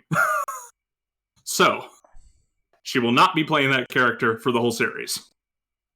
Thank goodness. Well, that's good, because she can only play one character, and it's herself. It's a very bland character, admittedly. This little midget with a robot that she attacks people with is just, hey Ash, what you playing? The character. Everybody hates Milliam. That's her name. The fandom hates Milliam, even. Even the Japanese fandom hates Milliam, but for character reasons. The English fandom hates her for character reasons too, but also because of Ashley Birch. So, that's about all the status report for that game I've got. We spent quite a bit of time on my week, more than I intended, because I don't have a sense of time this week, apparently. Apparently not. But yeah, so that is where I'll leave it, I guess. I'll probably have more to report on Trails as I chew through it in the coming months. Alrighty. All right. We should dive straight into some news then. So stuff kind of happened this week. I was going to work out how I was going to go through all this mess when right before the show, but there wasn't a right before the show. So No, there was. It's just you weren't there. Yeah. It's just it was in another daylight savings time zone. News. Okay. News didn't kind of happen this week, I suppose. It's more Blizzard. Everyone loves Blizzard. A whole lot of our favorite commie lovers being dumb. They just can't seem to do anything right. So we'll start. If it wasn't for all their incompetence surrounding it, some of the stuff they announced at BlizzCon would have been very well received. It's like every big company's just like, hold my beer! Hold my beer, let's do something stupid. So, yeah. We'll start with the first good one for them so that the negatives will stick in your brain better, since we'll end with them. Sticky brains. I got like 5 or 6 articles here. Only one of them's positive. Yeah, it's like most people try and round off with something positive. We're not doing that. Nah. No. You support commies. I am actively antagonistic against you. Sorry, Blizz. But, yeah. During the third quarter reports for Blizz Activision, it apparently got out that Blizzard had the biggest quarterly increase in subscriptions in the franchise history because of Classic WoW. You think you do? Try and find anyone who's actually surprised who doesn't work for Blizzard. Yeah, I know. This is a we told you so moment. But remember, we thought we did, but we didn't. Obviously. Yep. If you go into the Vigigame or the MMO's channel, you'll see posts I made of near the end of my sessions playing WoW on my Druid, and you can see just how many dang people are in Ironforge with layering. And apparently that's still the case. People just want to keep playing Classic WoW, because Classic WoW is a good Vigigame. Yeah, although I'm interested to see what the numbers over the last couple of weeks have been. Well, it did take a hit. There was a definite decrease in the number of people in the Looking for Group channel as soon as the Hearthstone shenanigans started. Mm-hmm. Like, as soon as that happened, I'd say about, 25% of the people left, which is really bad for any server that's still acclimating to a population, because that means way more tanks are gone. And it's way harder to find a group. Well, some people are going to have to learn how to play then. And some people are going to have to go level a warrior. Made my job easier. I didn't have to I could bark in there for literally any dungeon and have 3 guys whisper me wanting to go. But yeah, so the Hearthstone thing did impact their sub numbers just from my observations of looking at the chat channels, because I noticed it was literally that day, and that day was not a sub drop day. It was not an expected monthly rollover day, which me and Amber were keeping track of because we wanted to see how the population worked out as over time to see if it was worth sticking around. And yeah, it was just people just quit because of them being dumb. You had a nice thing, Blizzard. You had money in your pocket. Your investors would have been ecstatic if you just kept your trap shut and not banned somebody. That's all you had to do. They've never been good at failing to undermine themselves. Like, they always make the wrong choice given an opportunity. It be what they do. Don't know why. They just do. Don't know why. Don't know what's wrong with them. Don't know what disease they've got. Congenital disability they have that prevents them from making good decisions ever. But I suppose it'll be interesting to see whether or not they can take any of the right lessons from Classic to put in their new expansion. And from what I've seen of the new expansion material, they are way earlier in development than they should be given the timescale, which makes me wonder if they scrapped some of their earlier plans, having seen what actually works relative to what has failed them miserably in this most recent expansion. Some marketeer for an investor probably laid their butt on the table for Battle for Azeroth, and when they saw they had something that worked, they're like, we got to make these guys happy. We need money. Yeah. At least they seem to be making at least the right noises for the new expansion. Yeah, they're making mostly the right noises. There are a few flies in the ointment, of course, as there always are. And I think that it's a better choice to do what they're doing now than what they did before, which is to basically start fresh in a sense. Like, there's no holdovers with the old lore, basically. Mm-hmm. They're not chaining themselves to a story that's already been done before in a place they've already been before. So there's certainly the space for them to make the right decisions, and they just need to not get carried away with their own pride, because that's been their downfall every time without fail. It's always that. Yep. Yeah. The biggest lesson they need to learn from WoW Classic, and the thing I saw most in general chat and on the Reddit, was people were excited to have their effort mean something again. If they can recapture that, they'll be on the right track. But it's Blizzard. I think that if you had to boil down the mechanical strength of vanilla over the way WoW is currently done, is that in current WoW you can see the treadmill. But it's just absolutely transparent that they're just trying to keep you playing. Yep. Mm-hmm. In WoW Classic, you build your own treadmill. Yeah. If you want to grind, it's for what you want, to the ends that you want, as much as you want, and no more and no less. And there's no preordained goals that thou shalt meet this particular grind goal in order to be competitive every week. Like, that makes the game a second job. Yeah. World of Warcraft was a world in Classic. And just small convenience things that they added to the game, like faster flight pass, more convenient flight pass, and more boats, and the ability to teleport to major cities without a mage. All this stuff, or that's just the travel side of things. Like, all these tools for holding threat and AoE for every single class as a tank. All these instant get out of jail free card cooldowns for healers. All these super DPS cooldowns, and everybody can DPS now at the same level. All this stuff that they thought was quality of life and would make things easier for people just ended up subverting the entire point of playing the game. Because it didn't matter. All this gear they put out, all these epics. You get all these free epics, cool, you can get your gear up faster with badges, it's great. Except for the part where now everybody's in badge gear and nobody really worked for it or did any kind of anything that took genuine effort. They just ran Mekanar 500 times. And anybody can run Mekanar 500 times. Don't run Mekanar 500 times. I ran Mekanar 500 times. As did I. I don't want to do that again. I ran freaking Shadow Labyrinth because I'm a masochist. Yeah, you had to have me be one of you. You had to be a real close friend of mine, or you had to really butter me up if you wanted me to tank that place. I don't even remember why I was doing it, but I remember that it was like I was always headed for Shadow Labyrinth every day. It was me going to Shadow Labyrinth, trying to round up someone who was willing to go through the CC Fest of actually trying to journey through there. That was one of those, you must CC 3 mobs in every group to even have a chance of survival. Oh, if you didn't have two reliable CCs, you're not doing Shadow Labs. But I was a warlock, so I could fear. I got good at picking the right mob to fear that wouldn't run into things, and you could banish a bunch of stuff in there as well. Sometimes you can enslave stuff. Like, I was a warlock, so I could supply a lot of...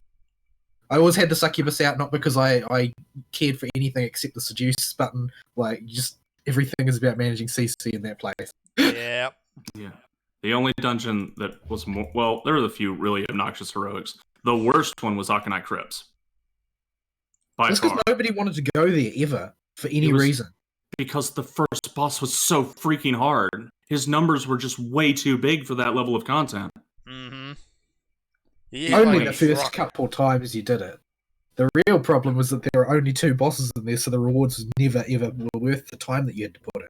Yeah, so you only got two badges if nothing good dropped, and there was a very, very select few specs that needed gear out of there. But when you did have to go there, they're also all on dead mobs, so you needed a priest healer. Like, nobody else would take any other healer, because you needed a priest in there to shackle those things, because those things hit like trucks. But because you're having to pug, because you don't have a priest in the guild or whatever, you know that guy's going to fall off the bridge. Oh, right, there was that thing where you can go into the Beholder boss. That thing was the little spirit thingies. That was awful. Yeah. It's just designed to troll people who are not paying attention. Man, that dungeon drove me nuts. I hate it. I hated doing Akanai Crypts. I think I only did it like 3 times ever. I'd rather do it than run Oculus again. I'm sorry. I hate Oculus. I would put up with Akanai Crypts over Oculus any day. But yeah. So WoW had a good thing. They could have let it ride. They could have had a good note for their investors, but they had to stick their foot in their mouth, and then their leg, and then their kneecap, and then their upper thigh. Ugh. Like they just ate that whole leg. Om nom leg. So, Oh boy. So good job teasing us, Blizzard. Why did you even bother? When you've got the company's own VP coming out and saying, we shouldn't have done this, I disagree with this. But China's making us do it, and I'm being held with a gun to my head because I took Chinese bribe money. Please save me, send help. Yeah, maybe you shouldn't have taken the bribe money, you idiot. What could possibly go wrong? In case you're wondering where I pulled that out of my butt from, Mark Kern was on Nick Riccata's live stream and laid out the entire process that these Chinese companies go through and what they went through at Blizzard. Yep. And they went through the same thing they do everywhere else, where they bribe the higher-ups with cash money to let them take part of their company into China as their parent company so that they can set them up, and then they invest in that company with fake money that China just prints because it can do that because it's communist, and just has a significant investment in the company and in the individuals at the top. So, yeah, this is all his own fault. If he didn't want this to happen, he shouldn't freaking been a bad guy. Almost. So, we got halfway through the K before I caught it. Oh boy. But yeah. That's okay. YouTube's probably going to demonetize everything anyway, so it doesn't matter. And we are monetized to begin with, so yeah. Yeah. So, we're going to lose the monetization we don't use. Oh no. Oh no. And to continue on that trend, this rolls nicely into the next news topic about Blizzard. From Niche Gamer. Reports the Chinese government is going to restrict minors' gaming time and do more to counter game addiction. So how's that Chinese investment going, Blizzard? Yeah. Well, I mean, the thing that's really going to sting them is that they're putting a limit on they're putting a legal limit on the amount of money you're allowed to spend on micropayments. Like that's really going to kick them in the nuts. They were banking on that. They were banking on whale country, But no, the government is bracketing the amount that you're allowed to spend. I mean, it's only for kids under 18, but kids running amok with their parents' credit cards are often a significant source of huge. revenue. Yeah, kids that can just swipe $20 when they're every once in a while with their parents' card are totally the reason that these companies are able to get these massive numbers of whales. So, yeah, that's a thing, Blizzard. There ain't a whole lot more to it other than the article headline. Basically, China is putting in a whole bunch of laws that are going to curtail gaming problems that they see as a problem. And this includes, for minors especially, you can only play games, I think it was either between certain hours for a certain... Oh, yeah, between 10 p.m. and 8... wait, hang on. You cannot play between 10 p.m. and 8 a.m.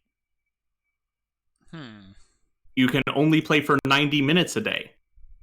Or 3 hours per day on weekends and public holidays. How generous. How very, very generous. In addition, they can only spend $57 a month if they're 16 to 18. If they're younger than 16, they can only spend $30 a month. So that Chinese investment, Blizzard. This is what happens, Blizzard, when you in California cozy up with the evil Chinese people, and God says, no, stop it. You should pay attention. Kind of like when he told your governors, I've literally opened the gates of hell. You're fire. Stop it. Oh dear, oh dear. So, Blizzard news continues.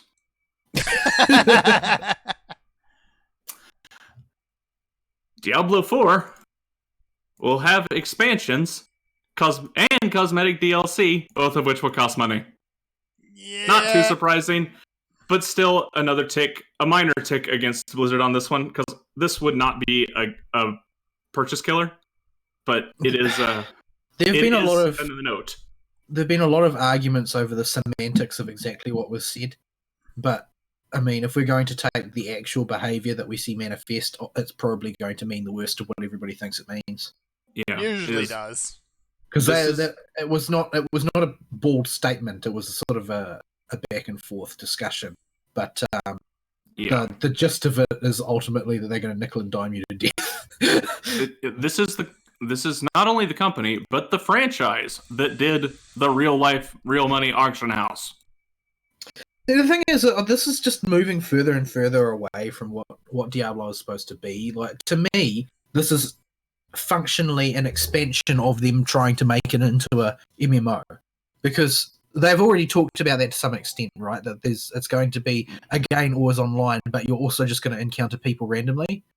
You're not. Yeah. It's not a matter of drop in, drop out gameplay, which is what they thought they were promoting to be the best thing ever in Diablo 3. And instead, they just now you have to put up with randoms trolling you as well, and that's just like the only way that you can reliably sell cosmetics in a game like this is if it's not a single player.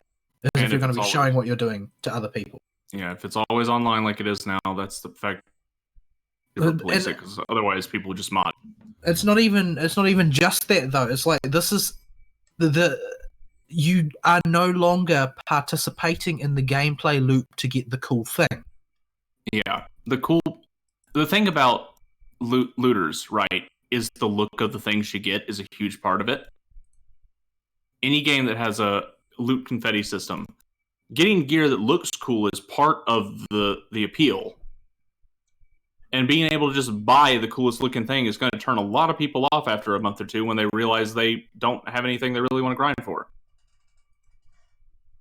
But yeah, and furthermore, Diablo was never meant to be MMO-esque in my head. When I think Diablo, I think it's that game you got on Battle.net back when the ancient Battle.net days to go kill Mephisto 800 times while you talked about casual real-life stuff with your buddies. And they would hop in occasionally. Yeah, they would hop in occasionally and help you for a bit, or you go help them while you were just talking. Like, that's what Diablo was. That was Diablo 2. And then you get distracted on your bow run and one of the counselors kills you. Yeah.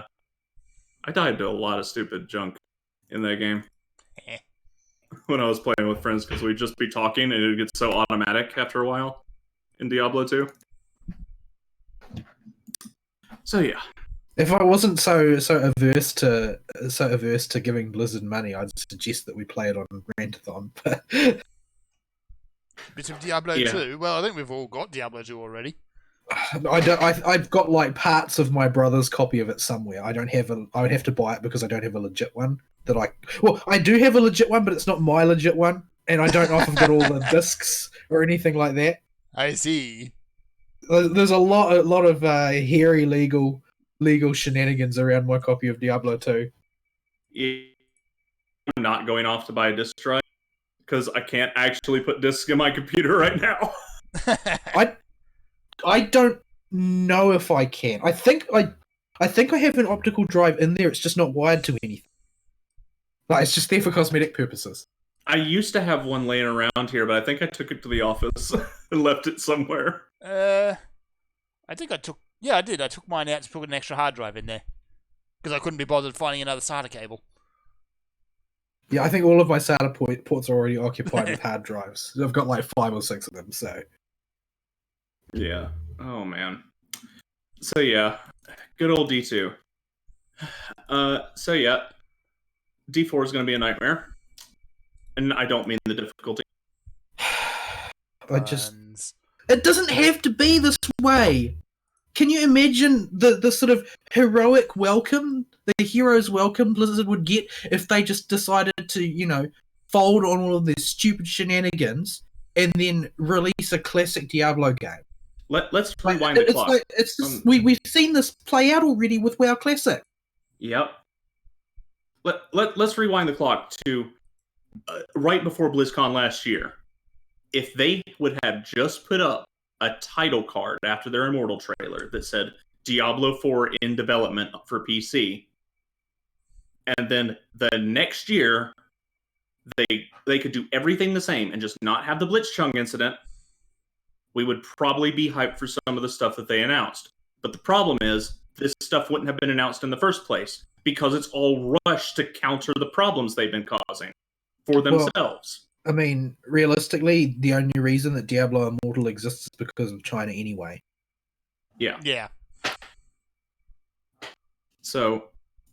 But yeah, they wouldn't... if it wasn't for all the drama and them trying to throw shiny things to distract people, I don't think they would have announced Diablo 4 this year. Yeah, no, they wouldn't have. They combined with Diablo Immortal, of course. Yeah, because they're clearly not ready. Yeah. 2 days after the Blitzchung incident happened, they rolled out the PvE half of Phase 2 in WoW Classic to placate people in that game, which was Dire Maul, unfortunately, and honestly, who wants to do Dire Maul? No, nobody actually wants to do Dire Maul. They do Dire Maul because they need the FR. Yeah, they do Dire Maul because it's a good interim step when you get an alt up to jump it up to entry-level raid ready.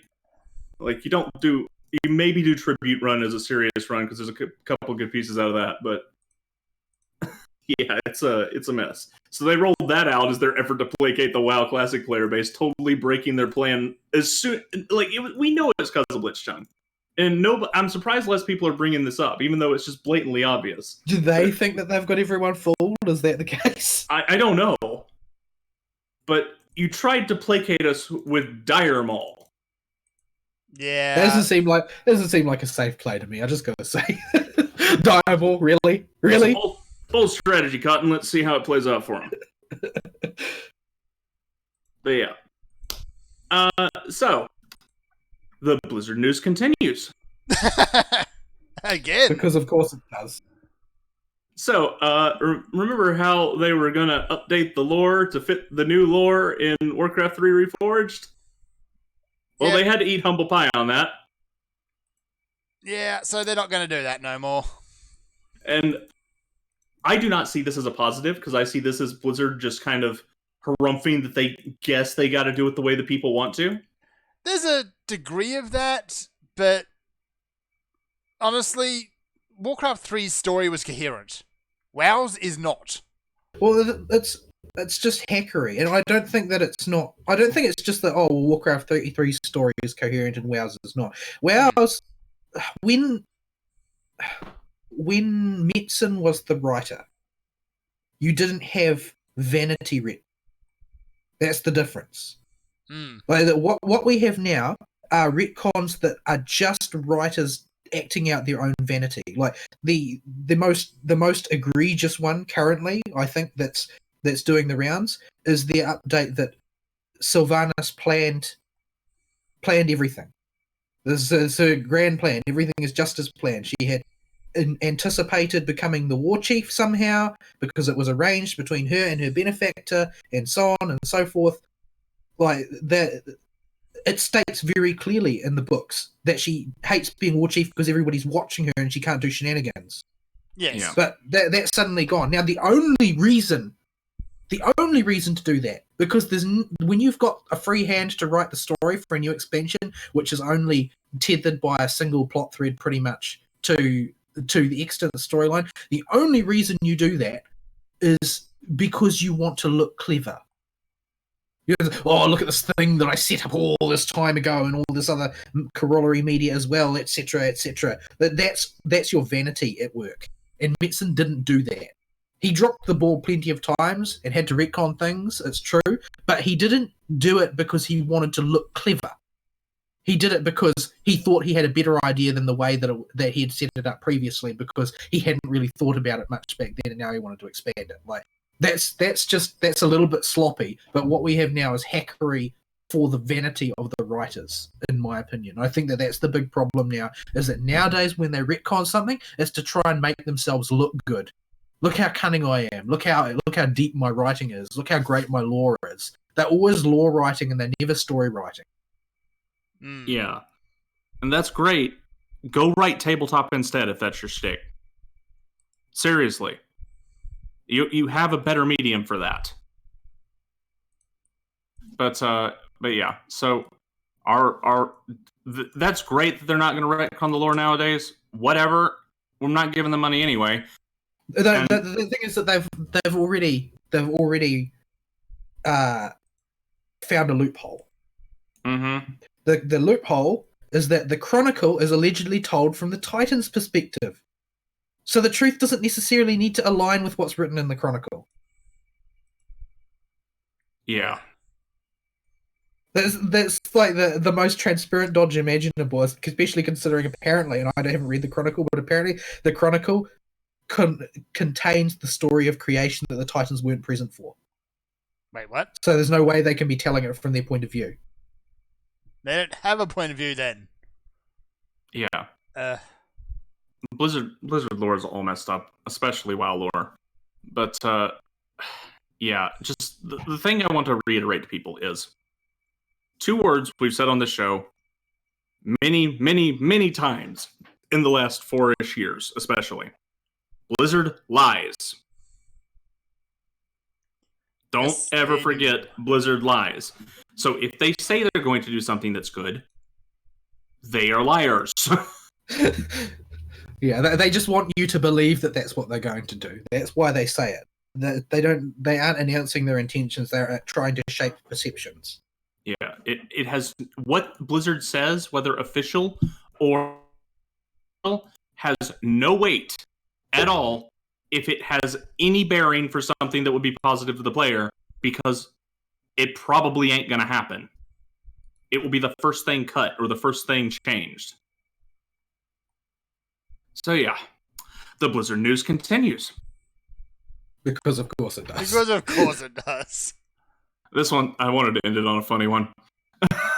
So, the biggest OK Boomer moment happened for Blizzard in their life cycle, I think, where Congressman Representative Lou Correa, I refuse to say his name like Korea, even though it is Korea, because that's an actually good person and author, and not a useless senator. But yeah, he got a little salty because he saw a screenshot of a guild called the Enclave, which is your typical college buddy group that tells edgy jokes and probably is a bunch of white frat boys that just likes to have a good time, or used to be and maybe got back together to play WoW Classic.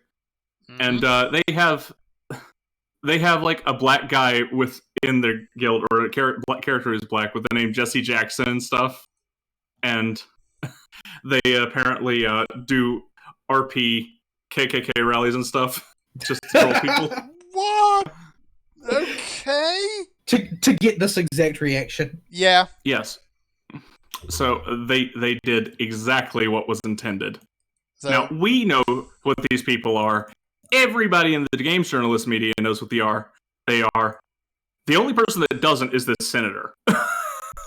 well done, because Senator. he's You proved your own ignorance. And so he goes, Blizzard Entertainment, I was looking forward to welcoming you to Anaheim for the 13th BlizzCon. Instead, I find myself asking how this can exist in one of your games. The FBI knows online radicalization is real. I hope you agree and will remedy this immediately. Racism isn't a game. Yeah, online radicalization is something that's done by ISIS. It's not done by Blizzard. And it's got a picture of their guild leader in a white robe with a white hood, with Jesse Jackson next to him saying, "Next stop, Charlottesville." Didn't somebody once say something along the lines of that they wanted to basically disarm the legacy of the Nazis by making them so ridiculous that nobody would ever follow their ideology ever again? I've said that about the I game. I think that was by Mel Brooks when he made The Producers. I think there was a good part of the concept behind the movie and the stage show, actually, as a whole, yeah. Oh, right, that. I think that is a real quote from somebody now that you mention it. Yeah, I think it's a quote anyway, but like I think that a bunch of frat boys pretending to be KKK members and holding rallies inside World of Warcraft is an ideal way to make the KKK feel absurd. Yeah. And these guys are just your edgy, white frat boys. Who cares what they do? They're not hurting nobody. But no, apparently, Representative Louie here, it's like, oh man, this is real bad. We need to send the FBI after these guys. Okay, Boomer. You don't have anything better to do? Okay, Boomer. Yeah, so that's the thing. And now the Blizzard news is finally done. An hour later. Well, I mean, you say that, but the news cycle moves pretty fast. I'm pretty sure that we'll have something else before too long. I mean, I bet I could find something if I even looked right now. Oh, that was all just casual digging at a glance on Friday right before work. Yeah, that wouldn't have taken much at all. Like, that took maybe 15 minutes to compile those articles and read through them. Well, I mean, I picked up all of that information that we just went through with like an hour of background noise from YouTube just playing videos in the background, one after the other. Like, this is all... There's so much of this stuff saturating the internet right now. Blizzard doing dumb thing X+1 is pretty much all you can hear. It's almost like back when Fallout 76 came out and every single video on YouTube was just like, this is the latest stupid crap that Bethesda have done. They're still going. That's still going. My beer! They are very much, very, very much still going. Yeah. Grief. Here's the thing I've learned. Ever since the 2014, 2017 modern internetism started, lull trains don't stop. Yep. The train never stops. The trash fire just keeps getting more and more ridiculous until somebody's life gets ruined. It will never stop until somebody physically can't anymore. Dear, oh dear. You watch Nick Rekieta?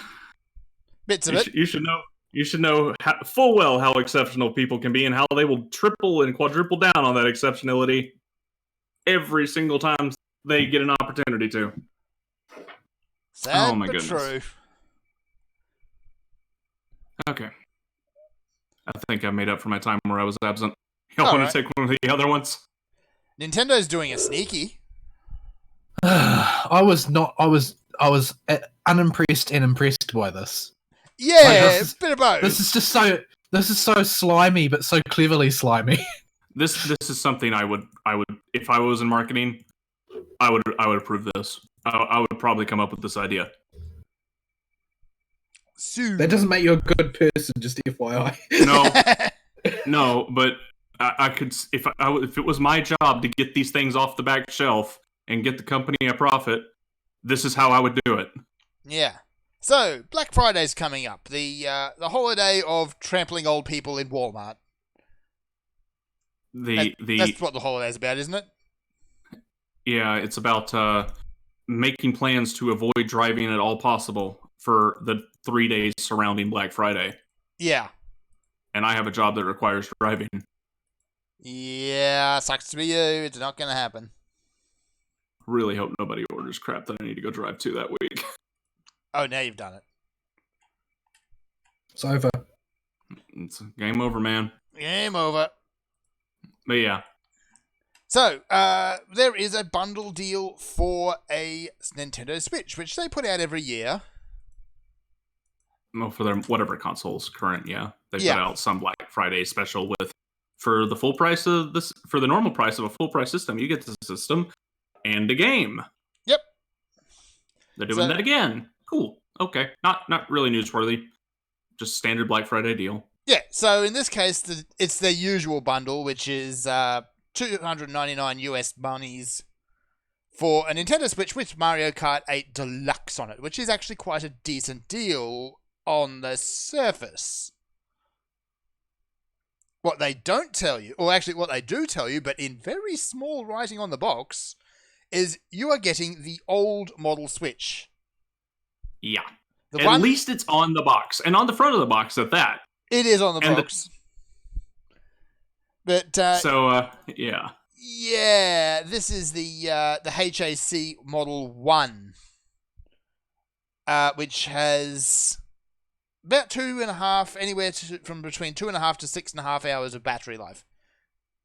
Not the HAC 01-01, which is 4.5 to 9 hours. Yeah, most people are just abbreviating this as HAC 1 and HAC 1.1. Yeah. So, yeah. The I've also seen 1.1 by serial number. So if you buy one of these, you're getting a 50% reduction in battery life. Yeah, you're getting the old original Switches, which, fair enough, Nintendo needs to get rid of them, but could they do it a bit more openly, maybe? Maybe a little bit cheaper? Can you, like, not do it in such a way that it seems abundantly obvious you're trying to trick people? At least it's on the box, I suppose. That's better than 90% of the companies out there would do. On the box, but how many people know to look for it? Oh, nobody will actually read it. It's on the box. It's tiny. People buy this stuff online now. This is going to be bought by people that have waited to buy a Switch, that have been holding off and were waiting for the Black Friday deals to come up. Like, oh, I can get it with a video game that I've heard good things about. Click. Yeah. I expect there are a lot of online vendors who don't list model numbers, not in an obvious location. Or update the box image on their website. They'd use the old box image that's been flying around for a little while, yes. Or just pictures of the console itself, like Amazon will.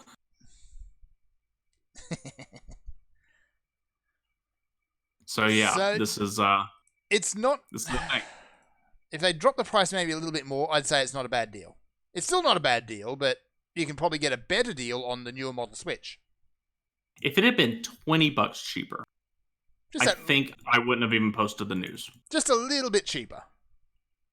Just don't make it the exact same price as the current model. Yeah. But, I mean, it's not like... I really can't find anything technically wrong with this. It just feels icky. Yeah, it's slimy. It's like... a little bit, yeah. That, you can't convince me that they're not trying to trick people. Like, even though they're not doing anything which is obviously deception and all the information is right there, it feels like a trick. And really, all that something needs to be a trick is to feel like a trick. Yeah. Yeah. So, one of the few cases where feelings don't care about the facts. Well, yeah, because, I mean, the reality, the blatant reality is that if you go to somebody who intends to buy this and you tell them this information that changes the purchase decision in 90% of cases. That makes it a trick. A person gains a bit more information, suddenly they don't make the purchase. And you can try and make the argument to people that, well, people should be more diligent in their research before they buy products. That is not practical in the world we live in right now, and that argument does not hold water. You do the best you can. It's true, but there's a limit to what's practical. It's still true. People should do more research, because often people are negligent. But there are limits. There are limits to how much depth people should be required to go into in order to get the information they need.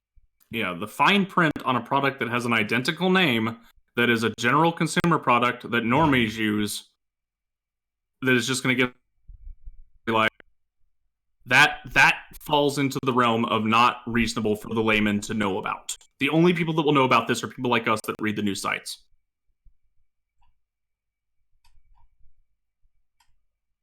Yeah. All right. So that's that. What's next? Kojima. Yeah, so just as a side note, by the way, Death Stranding released yesterday, I believe. Yep. Or Does anybody know what it's about yet? Nope. From all that I can tell, from sort of like making inferences of what people are saying and listening to the chatter, is that the game is a love letter to the Postal Service. Yeah. Yeah. I hate to break this to Kojima. I ain't a big fan of the U.S. Post. Well, I mean, it's sort of like, I feel like it's trying to evoke that period in history a long time ago where postmen was sort of viewed as semi-heroic. Yeah. So, yeah, I guess. Apparently there is a postman vibe through the story, at least. That's something. I really, every time, I've looked into a little bit deeper what the game's about, but really, all it comes off as is Kojima being usual, trying to over-auteur things in his very Kojima way. Yeah. Let's be real, he wants to direct movies. Which he is now doing. Which he is now doing. He's not actually a video game creator. He wants to make very strange movies that only get shown at film festivals. So, Kojima Productions will make full movies in the future. I wonder if I don't know anything specific about the game, but I do know the ending is an hour and a half long. Good gravy.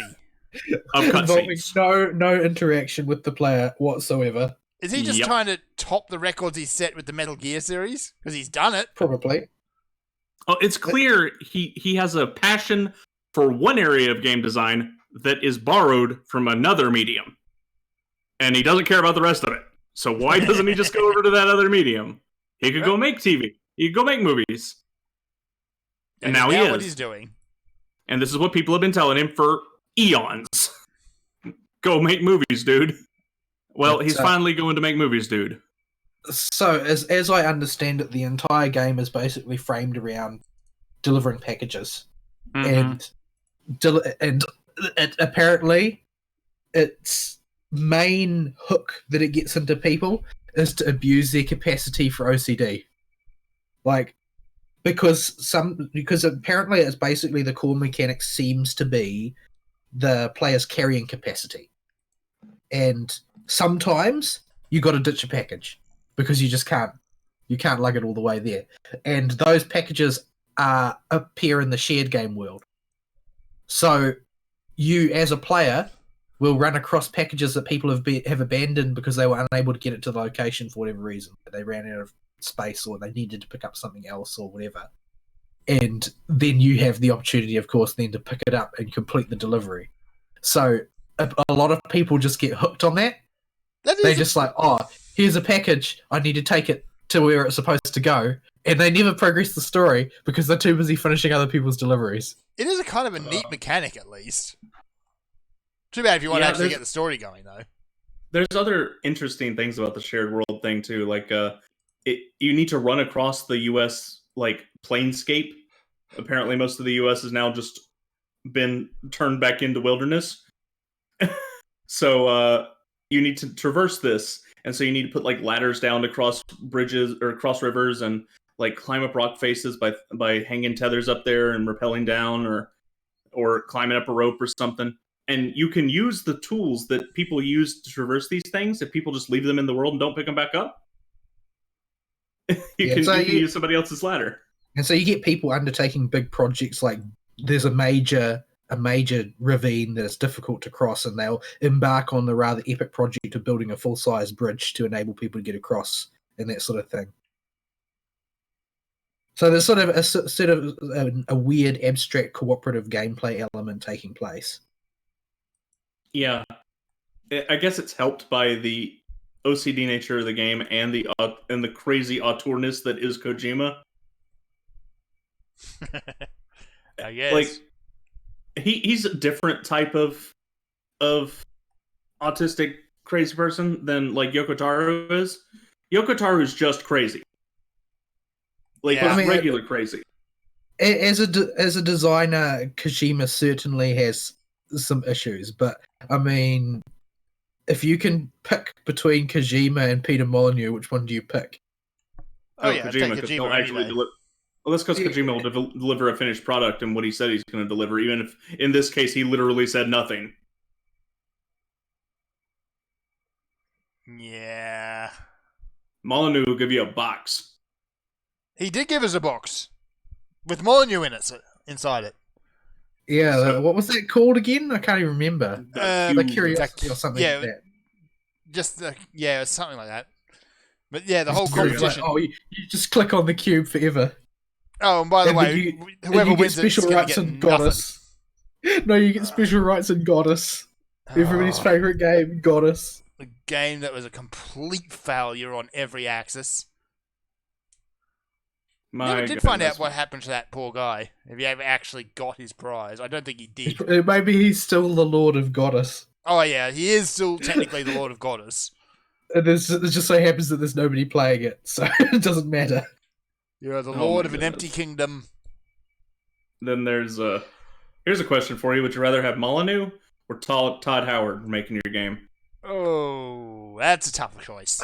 That's really a question of which is more memeable in the end. I'd have to take Howard at least. Well, I feel like, but the thing is, Todd Howard, like on one hand, you can still have some fun with Skyrim. Yes. On the other hand, Peter Molyneux is not really known for nickeling and diming you to death. Yes. And Todd Howard now is. So, I mean, you could cut either way on that one. Yeah. That's a question I've thought about a lot, because Todd Howard is basically the Peter Molyneux for the current generation. Whoa, so, that's not a hat you want to wear. This is how I see it. I think I've expressed this on the show before. I see Todd Howard as the promise breaker, the liar that Peter Molyneux was. But the thing is that I don't feel like I feel like Todd is more evil, because there's no way that Todd doesn't know that he's lying, whereas Peter Molyneux, I think, is highly delusional and just gets way out over his skis. That's possible. They're a different type of cartoon villain for the industry, but I think most of Todd's overblown evilness is just from 2019 in the era of hyperpolarization. Everything is blown up to 11. And so he plays to that bombast and winds up turning more evil by proxy. But he knows by now that everything does not just work. That's not a thing. Everything never works. There has never been a point in Bethesda's history where they released a game that just worked. Yeah. Alright, do we have any more news? Did I dig up any more? I think there might have been one more. No. Oh yeah, there was one more. This was just a We Called It. It's a short one. We have the stats on 4K gaming users finally. Yay! Guess what? Guess less than 1.7%. We were right! We told them. They didn't listen. Didn't listen. And what gets me is people don't understand that you need a 4K TV, the normies, to have 4K do anything. So they'll go buy all this 4K equipment thinking, oh, this has 4K on it. That makes it better, right? No, you idiot. You need to go buy a whole new display. It sounds when you say that, it sounds almost like you've had this conversation with the opossum or something. I'm about to say a small furry rodent might have, in fact, had this conversation with me.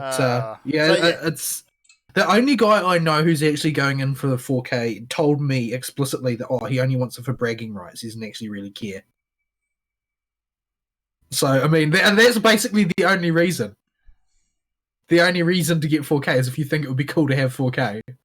It's not something that you need, and many times now that I've got a job, I can do things like upgrade my monitors and stuff.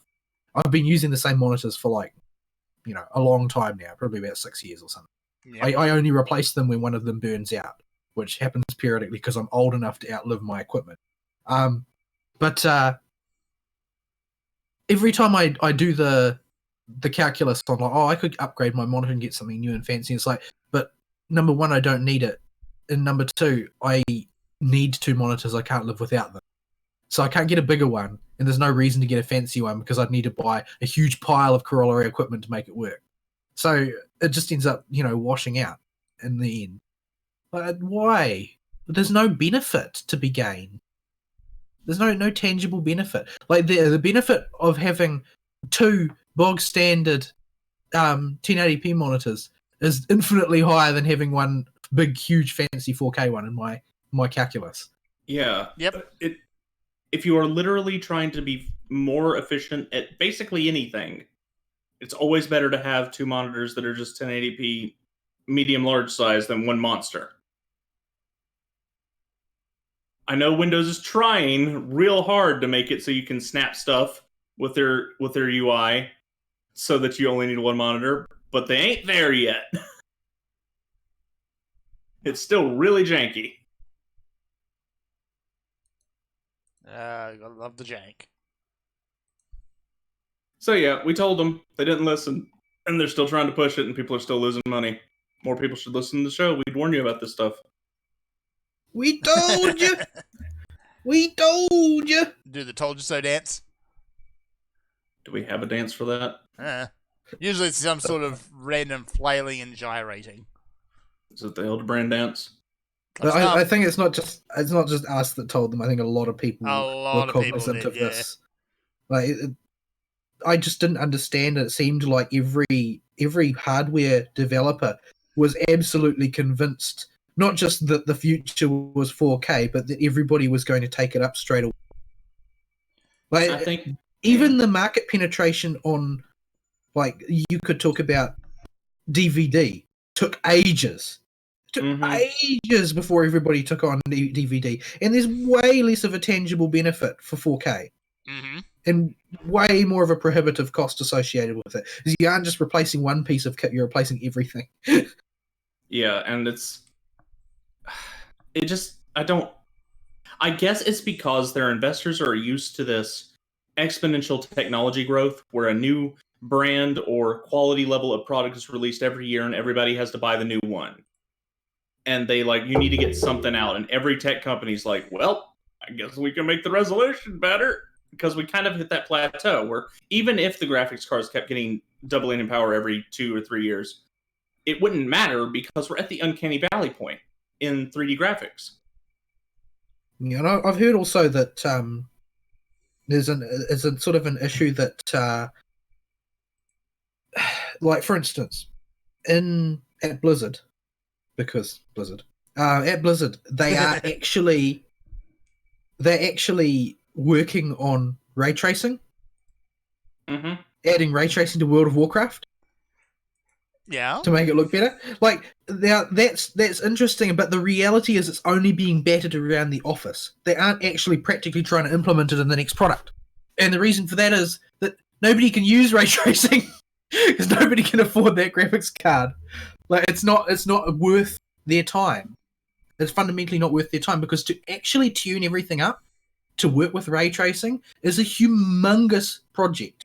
The fun one, actually, along those lines to watch has actually been Minecraft. They've been promising ray tracing for the last 3 patches. Yeah, well, I mean, you've seen their tech demos of it. It just looks like shiny Minecraft. You know, having good lighting effects has way more effect than upping your textures to 4K. Yeah. In my opinion, having good lighting is just better, and yet it's still not a worthwhile proposition. Even though ray tracing and technologies analogous to it are going to probably move into vogue at a faster pace amongst gamers than 4K will, it's still not worth the investment because of the sheer amount of investment required to make it work. If you're going to tell your art department, oh, guys, make all your textures 4K from now on, like, I don't think that they're going to be terribly amused. You want to quadruple our workload? Excuse me, sir. Let's have a chat about that. Well, the thing is that that's not actually they don't have 4 times the staff to dedicate to making high resolution textures. They don't have 4 times the storage space or number crunching power in order to do that. So ultimately, they're going to do the practical solution, which is to do exactly what they're doing now, except save them as 4K textures. So you'll upgrade to 4K, and all you'll get is, you'll be able to see the little errors in their drawing. Yeah. It's, and that's lowballing it, by the way. That's only for the most simple of simple models that would be four times the amount of work if you wanted to do it right. The higher you go up in resolution, it gets exponentially bigger, not linearly. That ain't how this works. So, I have a 1060. It does 1080p just great. Runs every single game in the world perfectly fine. And it's the most popular card used on the market right now for a reason. If you need something to play video games, just go get a 1060 and don't worry about it. And just let the 4K trend roll away.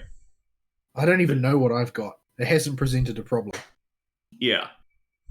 We're at a plateau technology. And this is something that these companies don't want to accept, so they're going to try and sell you a whole lot of crap. You just need to not buy it for a while.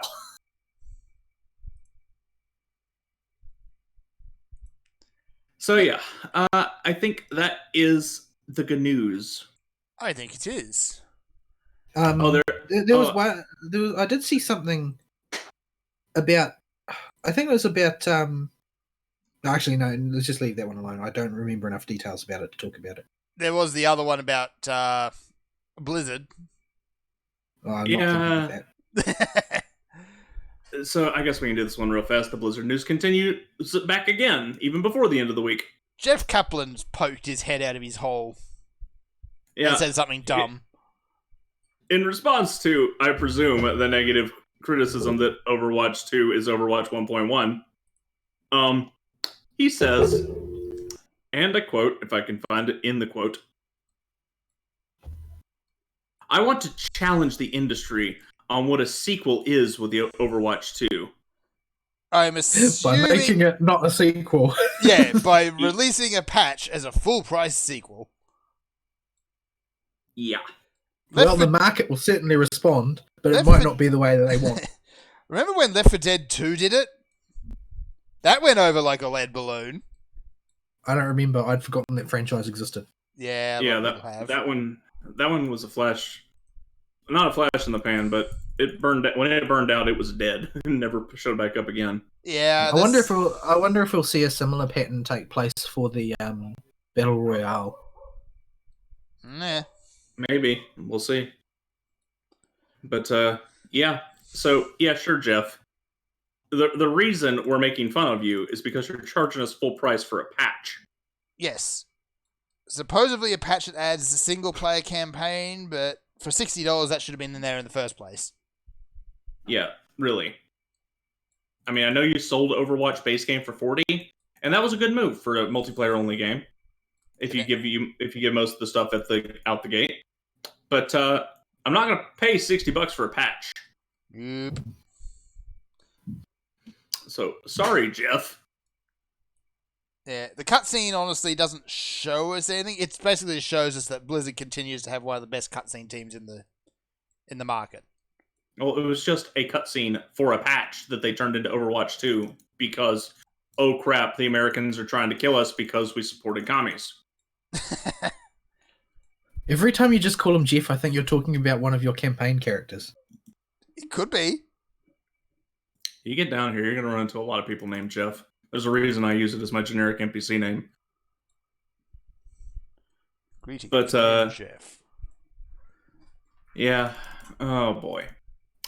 So yeah, Blizzard is still a bunch of communist. I almost said a bad one.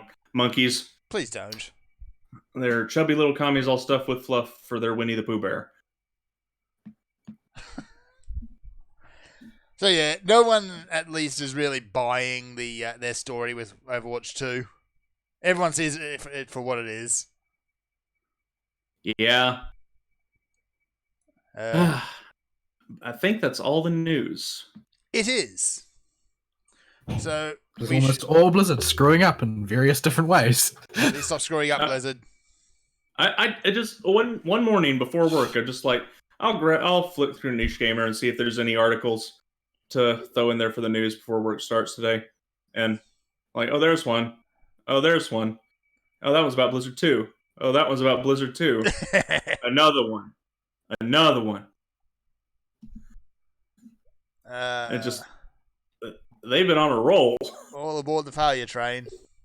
That train never stops. And because the train never stops, we can only expect it to get more ridiculous from here. Good times. Yep. Just So- remember, law Twitter proves this law is true. Things in post-2014 internet only get more ridiculous as time goes on and do not stop. There's no cap on how silly these things get. No.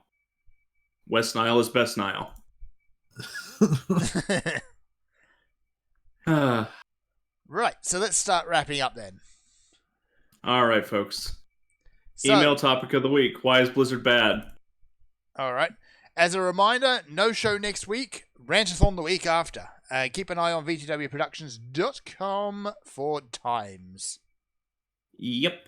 So that will be Thanksgiving weekend for you Americans out there. So after I've had turkey, we can slap it off, and then That's going to be dangerous. I'm half expecting you to just crash halfway through it. turkey ain't that bad. But anyway, it's on Thursday, and we do the show on Saturday evening for me. So Okay, so we'll be all right then. yeah, we'll be No fine. I'll food have time cones. to. Yeah, it's not the turkey I'm worried about. It's the dressing, because I will just overeat it, and I'll die from having too much food in me for about a day. But yeah. Oh dear. That is the news and the show. Closing comments go. I don't want to adult anymore. That's the same comment we give every week, though. Yeah. I need more time to farm these waifus. 9:30, not 10:30. 9:30, not 10:30. Daylight saving Daylight saving sucks. time. Just gonna tell myself over and over again until I remember it. All of the daylight Yeah. savings. Yeah, there was no ridiculous story today. I just kind of wandered in like, okay, show's in 15 minutes. I was hoping to get here a bit earlier before the show to parse this news out a bit better, but oh, y'all are doing the show. That was fun to find out. Yeah. All right, folks. I think we're done. We'll see you next week. Sayonara. Bye-bye.